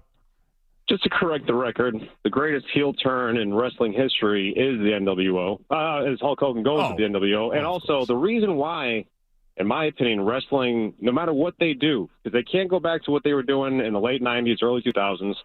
They can't do that, obviously, unfortunately. But it's because there's no more, legends anymore. Everything's all figured out. There's no mystery of life anymore. And that's what they played to back in the days, just that kind of, legendary stuff that you were unsure of. There's no fun stories anymore. Nothing's fun. This is fun stuff, but there's just no mystery to the world anymore. Everything's on camera. Everything's figured out. These kids, you know how it is. But that's all I got. Thank you. Josh, thank you. Perhaps with the life lesson there. There's no mystery anymore in life. Hey, we used to live in an analog age. Stuff would actually surprise us. Now we know about it. It's all predetermined and choreographed. Oh, man. Is this... Yeah, okay. I'm way behind the clock here. Let's take a break. Let's reset. Pat Lane's going to be joining us at 4:20 to talk Pats. I'm looking forward to that. I'm going to try and keep that appointment with him. Sean Sylver here on the Sports Hub. See, one without the other isn't any good. Oh, I knew he was going to do that. Boston's home for sports. 98.5 The Sports Hub.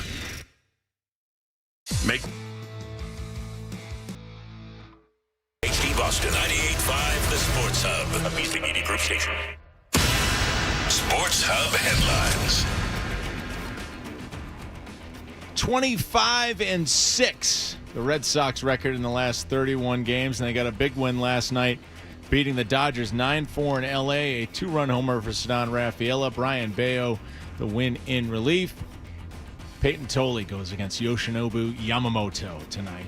Little MLB news, the Yankees and Pirates make a trade. Camilo Duvall going to the Pirates for prospects. Patriots back at practice today. Gabe Ackes on the field. He's signed. He's described as a low-key participant in today's action. Some more NFL news. Ricky Pearsall will have season-ending surgery for the 49ers. I think I said that in too much of a happy way. I should say Ricky Pearsall will have season-ending surgery for the 49ers. The New England Revolution play the Montreal Impact north of the border. You can catch that one at 7:30 right here on 98.5 The Sports Hub. Headlines are brought to you by John Sewer and Drain Cleaning, with over 70 trucks on the road because your clogged drain is their emergency. Go to johnsewer.com. I'm Sean Sylver, Boston's Home for Sports, 98.5 The Sports Hub. Deep three, violent two-hand slam. Wow.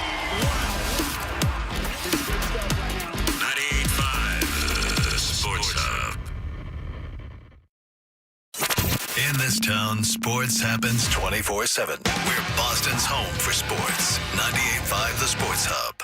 I don't agree, though, with the idea that they should trade him soon, and time is on their side. So whether that is, a place like Kansas City that might need or want another receiver, or you have to wait until November for the trade deadline, that's where my eyes would be, while keeping an honest, open communication with Booty about, like, look, this is just what the deal is. You're in a contract year, and you were kind of a boomer bust player, 33 catches last year. And when you boomed, you clinched a divisional round playoff game at home. That was great.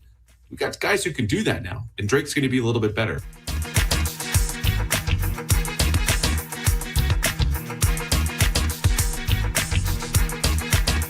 .95 The Sports Hub. That was Andrew Callahan talking about the Kayshon Boutte trade demand. I mean, back me up on this, George. I mean, Romeo Doubs hasn't exactly been the picture of health in his NFL career, correct? I would say bingo. That is a wild card. I mean, people are assuming just because we made that free agent splash firstly that he's automatically assured a roster spot here. I'd say the way Boutte keeps showing out here in camp, it's going to be hard pressed. So I would say, kind of slow down on the pecking order if we want to fill out the depth chart. But I'm curious to get your take on the crowded wide receiver room for the Patriots. Yeah, no, it's definitely. I mean, it's been front of mind. Obviously, Kayshon Boutte established himself with his theatrics last year and big moments. I mean, like, I talked about the Kayshon Boutte trade demand in front of my son the other day, and he was like, why? He's like, he's one of my favorite players. And I was just like, yeah, of course he is, because, you're 8, you saw a Super Bowl run by your team, and he was one of the big guys. It's just so wild. I mean, you had Diggs doing crazy Diggs stuff last year. You had Hunter Henry had something like 60 receptions, right? And then it was Mac Hollins with 46, and then Boutte with 33. And just not a whole lot of wow in the receiving core beyond Diggs. And, even Diggs, like, he's kind of slow to get started and he definitely had some games where he stood out, but he was more kind of like a consistent presence than a guy who popped off a whole bunch. Keeps the six moving, but I would say he continually improves. That's the thing that sticks out to me about Boutte the most. Yeah, no. And I don't know if he's a guy who you can commit the money to. Here, certainly the Patriots have some room to commit some more money, but maybe they do, maybe they don't want to. I do think that you got to be careful here with your wide receiver room because, again, A.J. Brown, not that he's like getting up there, but if you lose A.J. Brown for any point this year, do you feel like super good about your receiving core? I mean, again, we mentioned Diggs. Diggs is not here anymore. And, Mac Hollins, I don't know. He seems to be like good buds with A.J. Brown. I don't know if I like super believe in him as a guy who could step up and like lead you in the absence of someone due to injury. Romeo Doubs, spotty injury history, I feel. So, I'm in favor of keeping him around, at least until you can identify something that you can get for him. And that may be the thing. Because, right now, just the late round draft pick, why? Just why? I don't see it. We're going to talk to Pat Lane coming up after this on the other side of the break. I promised a 420 segment here, but he's with the Pat's Nation Network podcast, also a contributor to Pat's Pulpit, and looking forward to chopping it up on what he's been seeing down at training camp coming up on the other side here on the Sports Hub. Boston's home for sports. Enter camp. We love Christian Gonzalez. We love him as a player, as a person. That's why we've made an offer to him that makes him the highest paid player ever to play that position in the NFL. And coincidentally, it's the highest contract in the Patriots franchise history. So we're glad we drafted him and he's developed here, and we hope he'll be with us for a long time.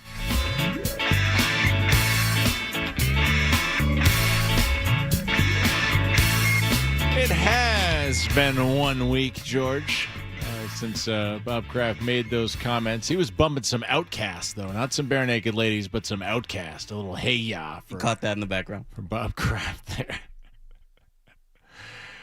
Oh, Robert Kraft speaking publicly about the negotiations. Christian Gonzalez not wanting to talk about it publicly. Perhaps, there was some strategy to that particular statement that Gonzalez let out earlier in the week. Either way, it's a week later, and we haven't got the deal done. To talk about that and about all things Patriots training camp, joined by my friend Pat Lane from the Pat's Nation Network podcast. He's a writer for Pat's Pulpit as well. We've done this thing before. It is my pleasure to have you in this afternoon on the Sports Hub. Thanks for joining us.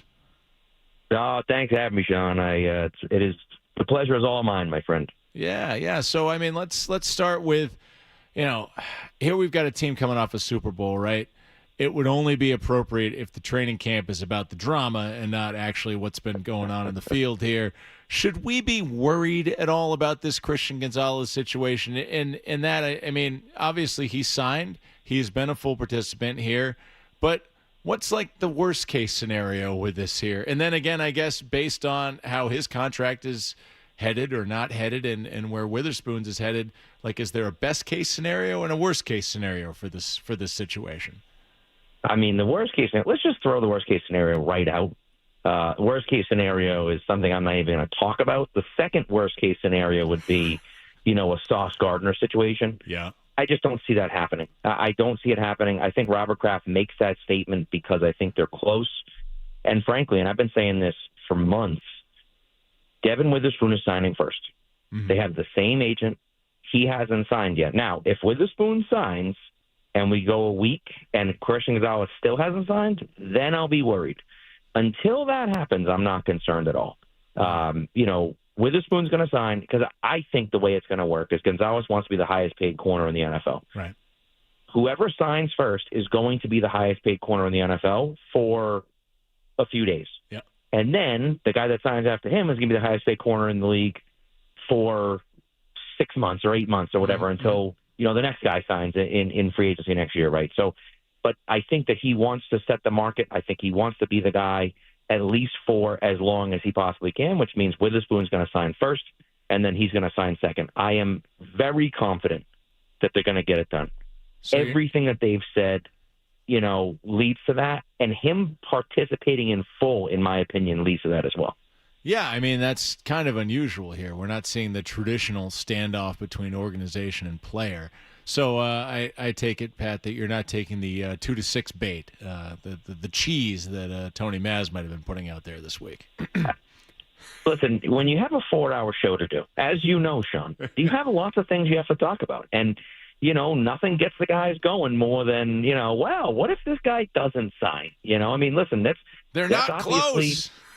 Right. And that's, listen, it is what it is, right? And that's, I understand that you have to do that, and people will say that, and I'm sure that there are people reporting that because why not, right? But I would be very surprised, especially the way this training camp has gone. I would be very surprised if, they didn't get a deal done with Christian Gonzalez.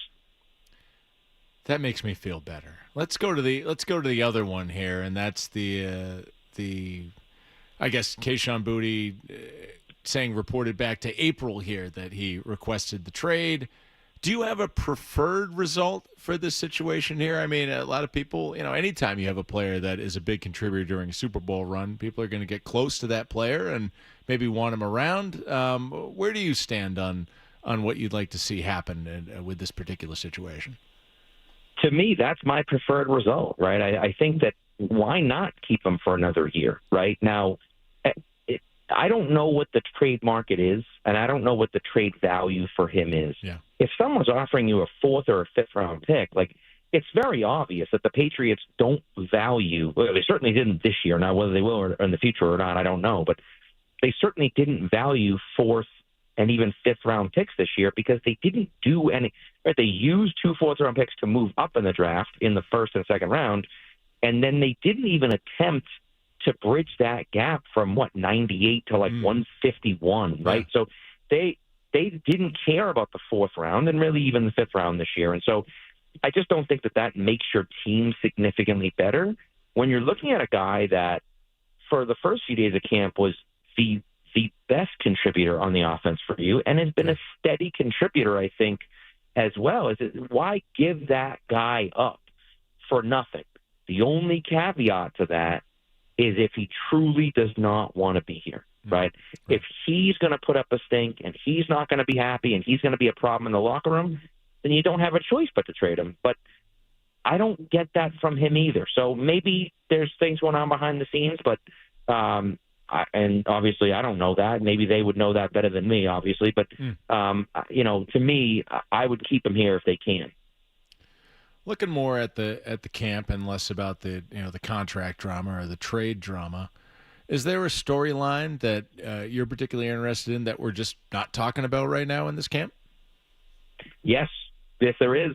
And I actually tweeted this out today because no one's talking about it. And I think it's a good thing no one's talking about it. Will Campbell's looked great. He looks stronger. His technique looks better.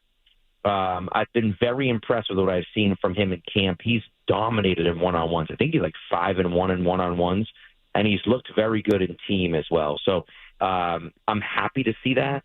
I was expecting that anyways, but with the amount of flack and obviously we saw him at the end of the year look terrible, right? And I thought that was an injury. Yeah. And, listen, there's a long way to go, right? We haven't even done a joint practice on a game, right? But I think the signs that it was actually an injury and he wasn't 100%, it looks like that might be the case.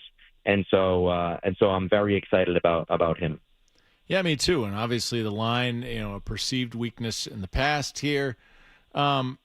The Patriots' offseason aggressiveness with kind of the glossy names that they brought in following a Super Bowl appearance, that gets a lot of the hype.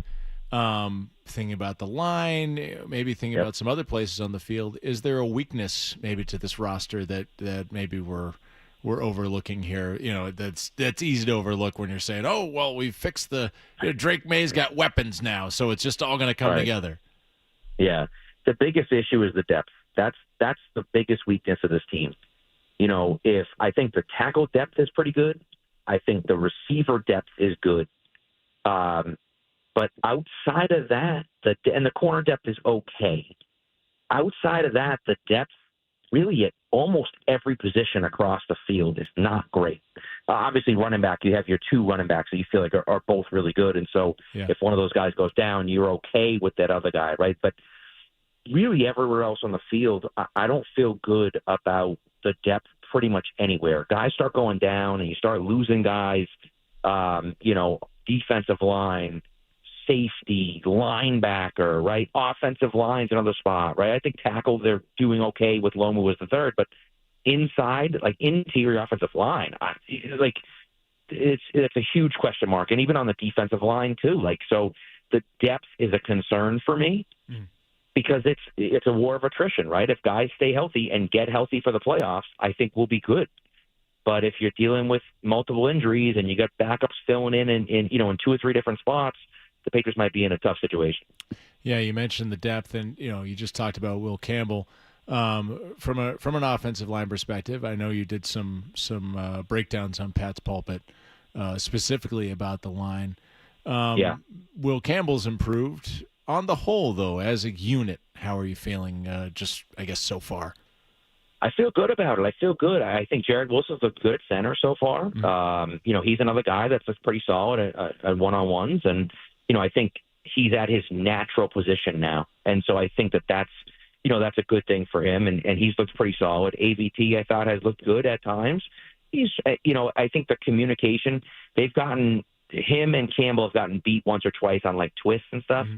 That's just communication. They just haven't played together, right? So they just need more time together. And I think that they'll be fine eventually. But that's certainly something, to keep an eye on. I think the offensive line is going to be better than it was last year. I don't significantly better might be saying a lot, but I think it's going to be,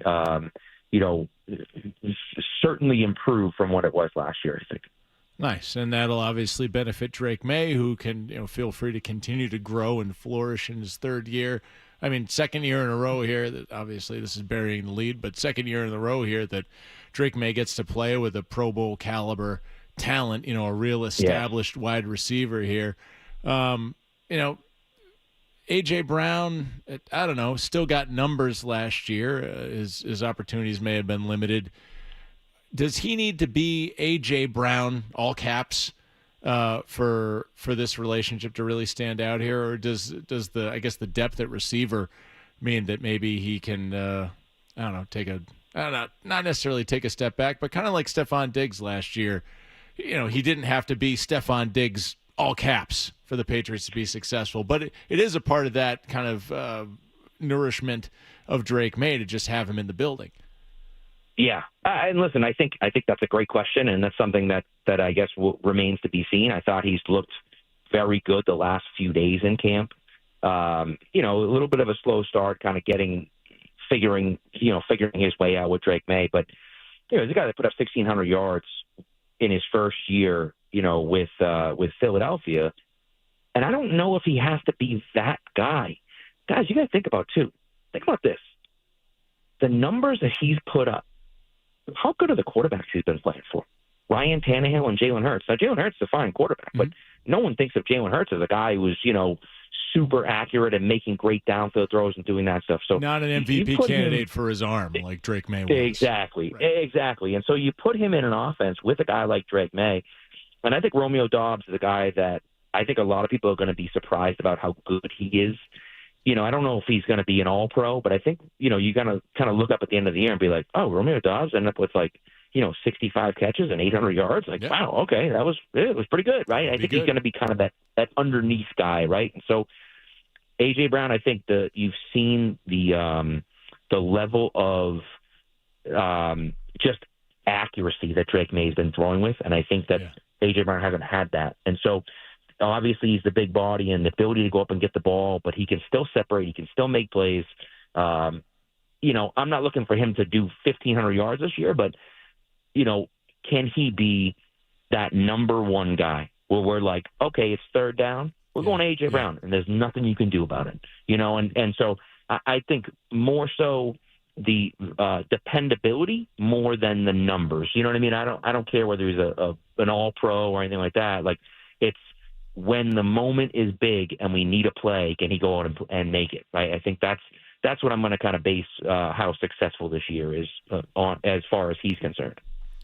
Nice. And that would I mean, how lucky are we to say you get to throw to A.J. Brown those third down situations? It's pretty much a dream scenario here. Hey, George, you got one for Pat. Hey, Pat, producing over here, George, the People's Champ. I wanted to ask about rookie Gabe Atkiss now that he's finally in camp and looks like he's putting the pads on.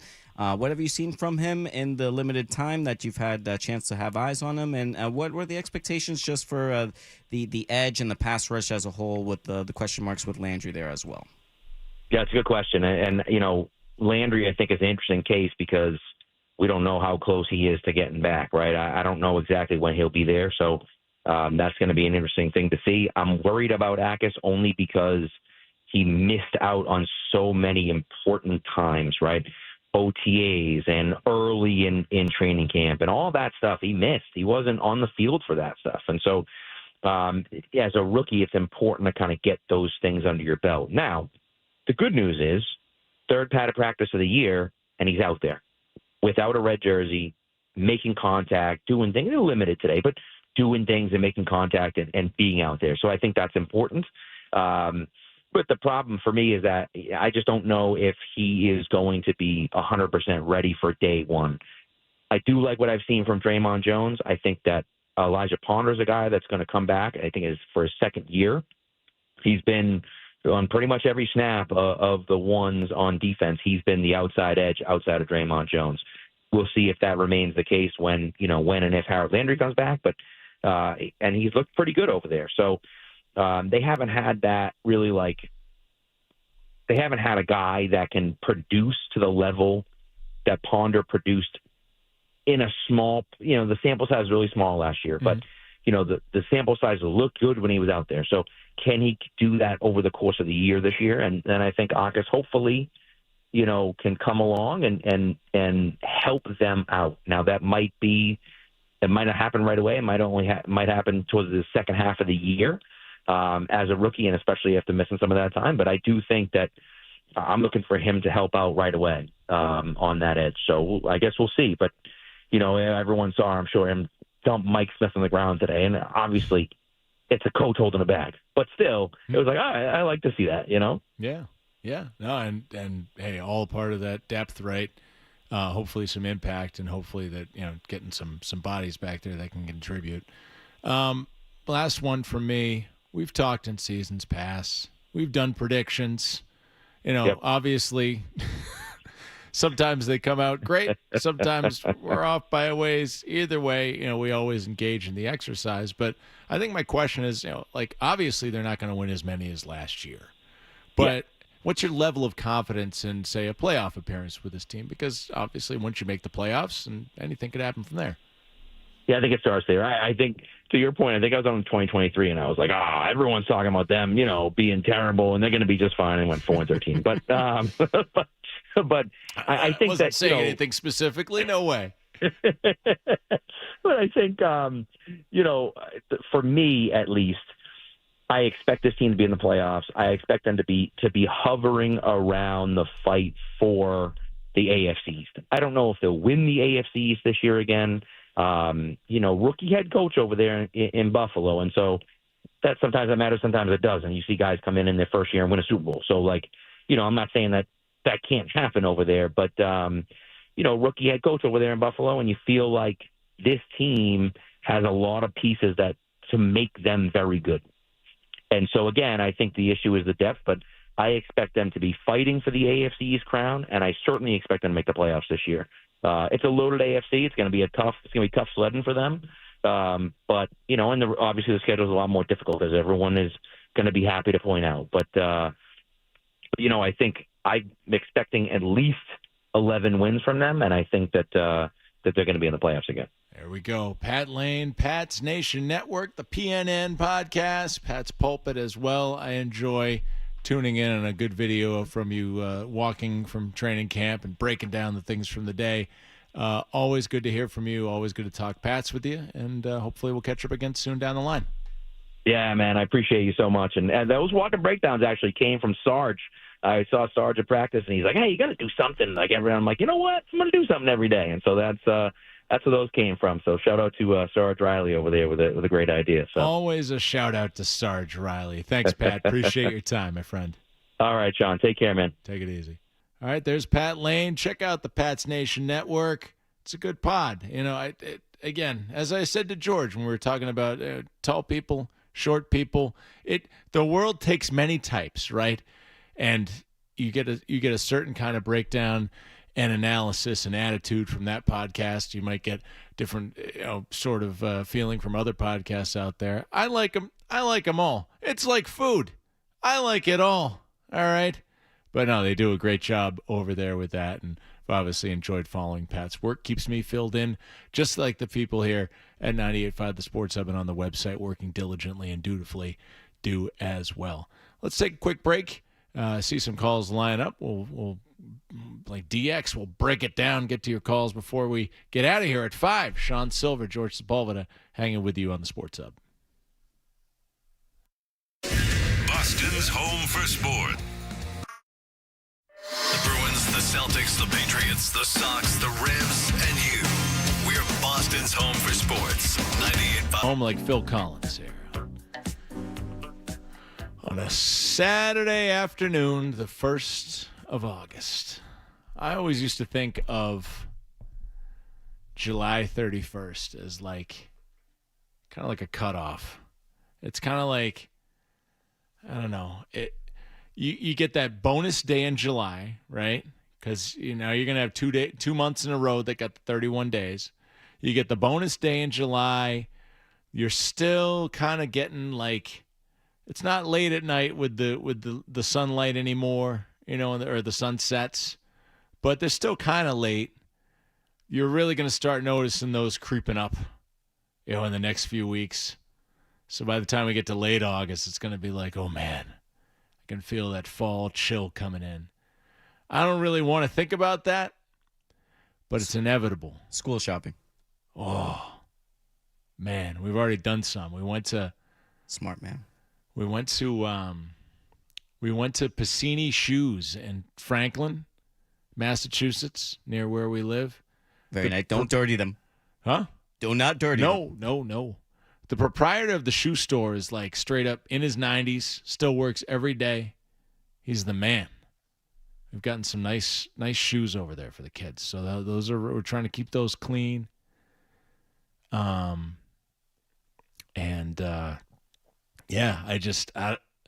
guess I'm having like an in the moment reckoning right now with where the summer's going.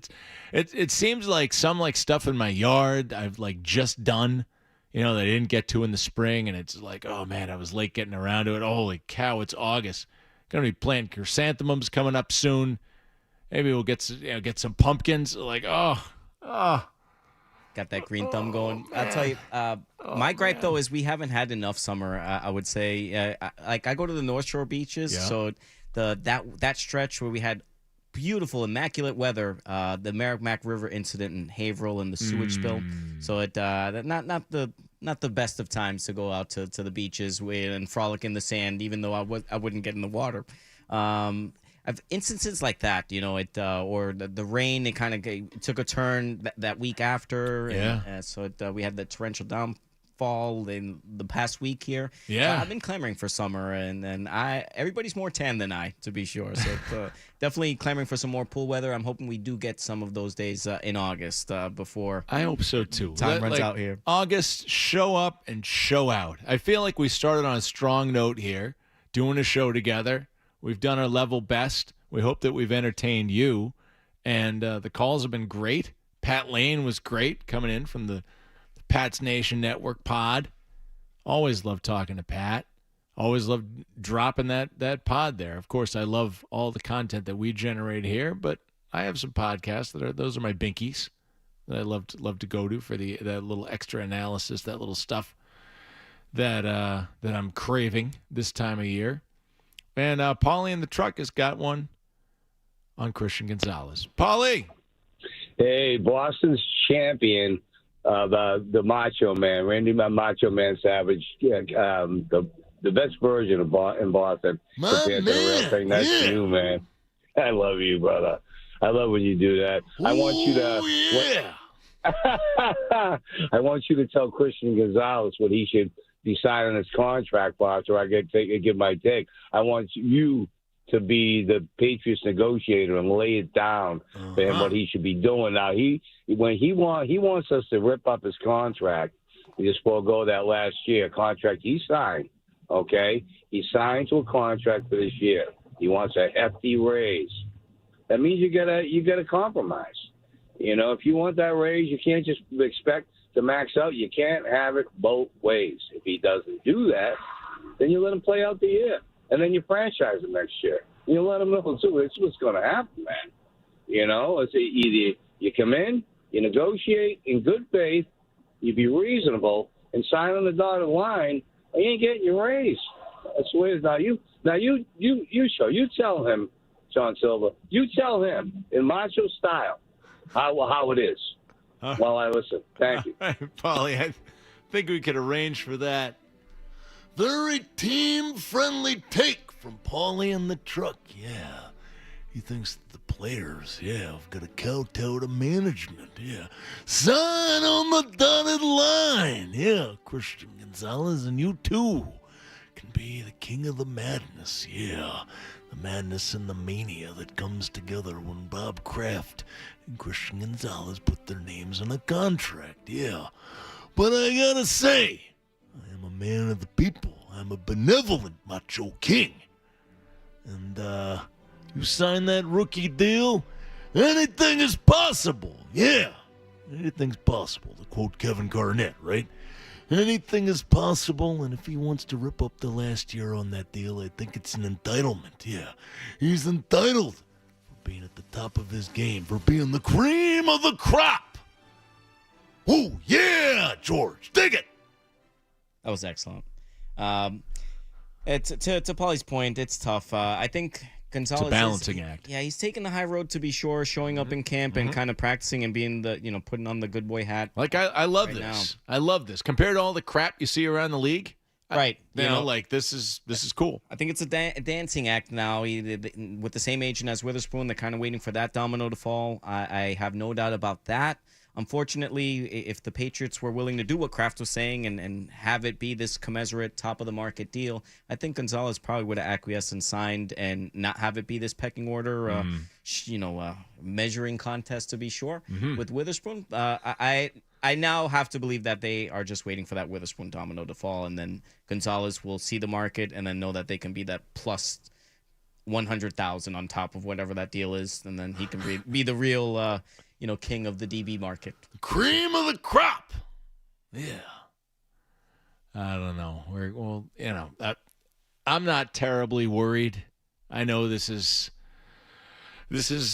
serious because you need him, right? And it's not gonna be like Pat said, it's not gonna be a Sauce Gardner situation. We certainly are hoping to avoid something like that. And it doesn't look like we're headed in that direction. I don't think we need to shed any tears or spill any more ink about this. I think we just have a waiting game here. This is, I don't want to be too relaxed and laid back on it, but this is just what happens. You play the game. Well, I think that the abnormal thing is that Kraft spoke about it, so it kind of puts the timetable on now. I hated that he spoke about it to begin with. I thought it was out of left field, and now it's been 1 week, right? 1 week since you looked at me. It's 1 week too long, to be sure. I dreaded coming into work that Saturday, looking on Twitter. I was hoping that we would see something breaking. I think to the Felger and Maz show, to be sure, that they are further apart than what it seems, to be sure. I do not feel comfortable about Kraft speaking on this. Okay. I think that there's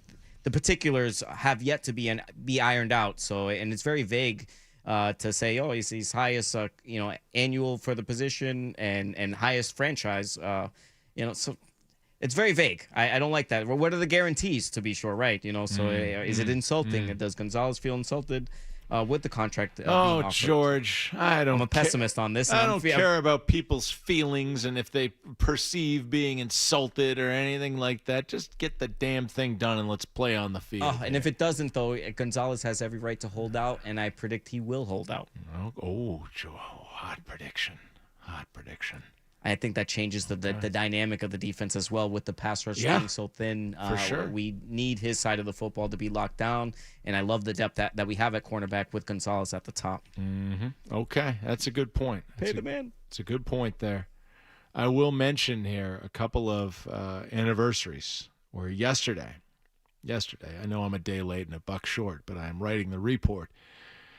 2004, July 31st. Nomar Garciaparra traded to the Cubs. Sad day. Minkiewicz walking across the street. They were playing Minnesota when they were making that announcement. Yeah, and we talked about how the 2004 Red Sox were very successful that August. They actually lost that day on the 31st, and they lost the game on August 1st. And I was just like, oh, man, things are falling apart here. There's no Nomar. Nope, they cleaned it up real quick. Man, miss Nomar. Loved Nomar. And then the other one, July 31st, 2007. Kevin Garnett trade to the Celtics. So with one, a door closes. With another, a door opens. And, as you're looking at the Patriots, you're hoping for some doors to open as you're looking to the Red Sox and the trade deadline coming up, looking for some doors to open. We got one more here before we get on out of here. John and Stoughton. John, how are you? Good. How you guys? Doing well. So I just want to comment that I think you're right about Kraft making his public comment. Yeah. But you didn't bring up, and you should have, to be fair, that Gonzo also said that the comment at the basketball game at Celtics about the money. So if you're going to say one, say the other dude. Okay. Good point as well. That's right. They showed the camera shot of him, and he made the money sign. Okay. I think we all know that where this is headed to. I mean, where he's with the rookie pay scale, he's due for that upgrade, to be sure. Well, when you say something like, I think we all know where this is headed to, you're saying holdout. I do think so. I hate to predict that because I would think that the Patriots signing big money deals that's ubiquitous. It happens very often. So this would be like seeing is believing. And unfortunately, right, to Paulie and the Trucks point, they might just see, you're going to have to play for this. We're going to have to see more. And my fear is that they'll just franchise him the next time around. Sign on the dotted line. Playing in good faith, and then that's what you get. Oh, man. George, it has been a pleasure hanging out with you. It was great having Pat Lane on the show today. Great getting all these calls. Man, I don't think y'all want Mac to unleash the dragon. It is nearly 5 o'clock. It is time for me to go home. It is time for you to have the rest of your weekend to do what you want to do. But it's been great hanging with you this afternoon on the Sports Hub. I think I'm off next weekend. I'll talk to you in a couple weeks. Sylver, out.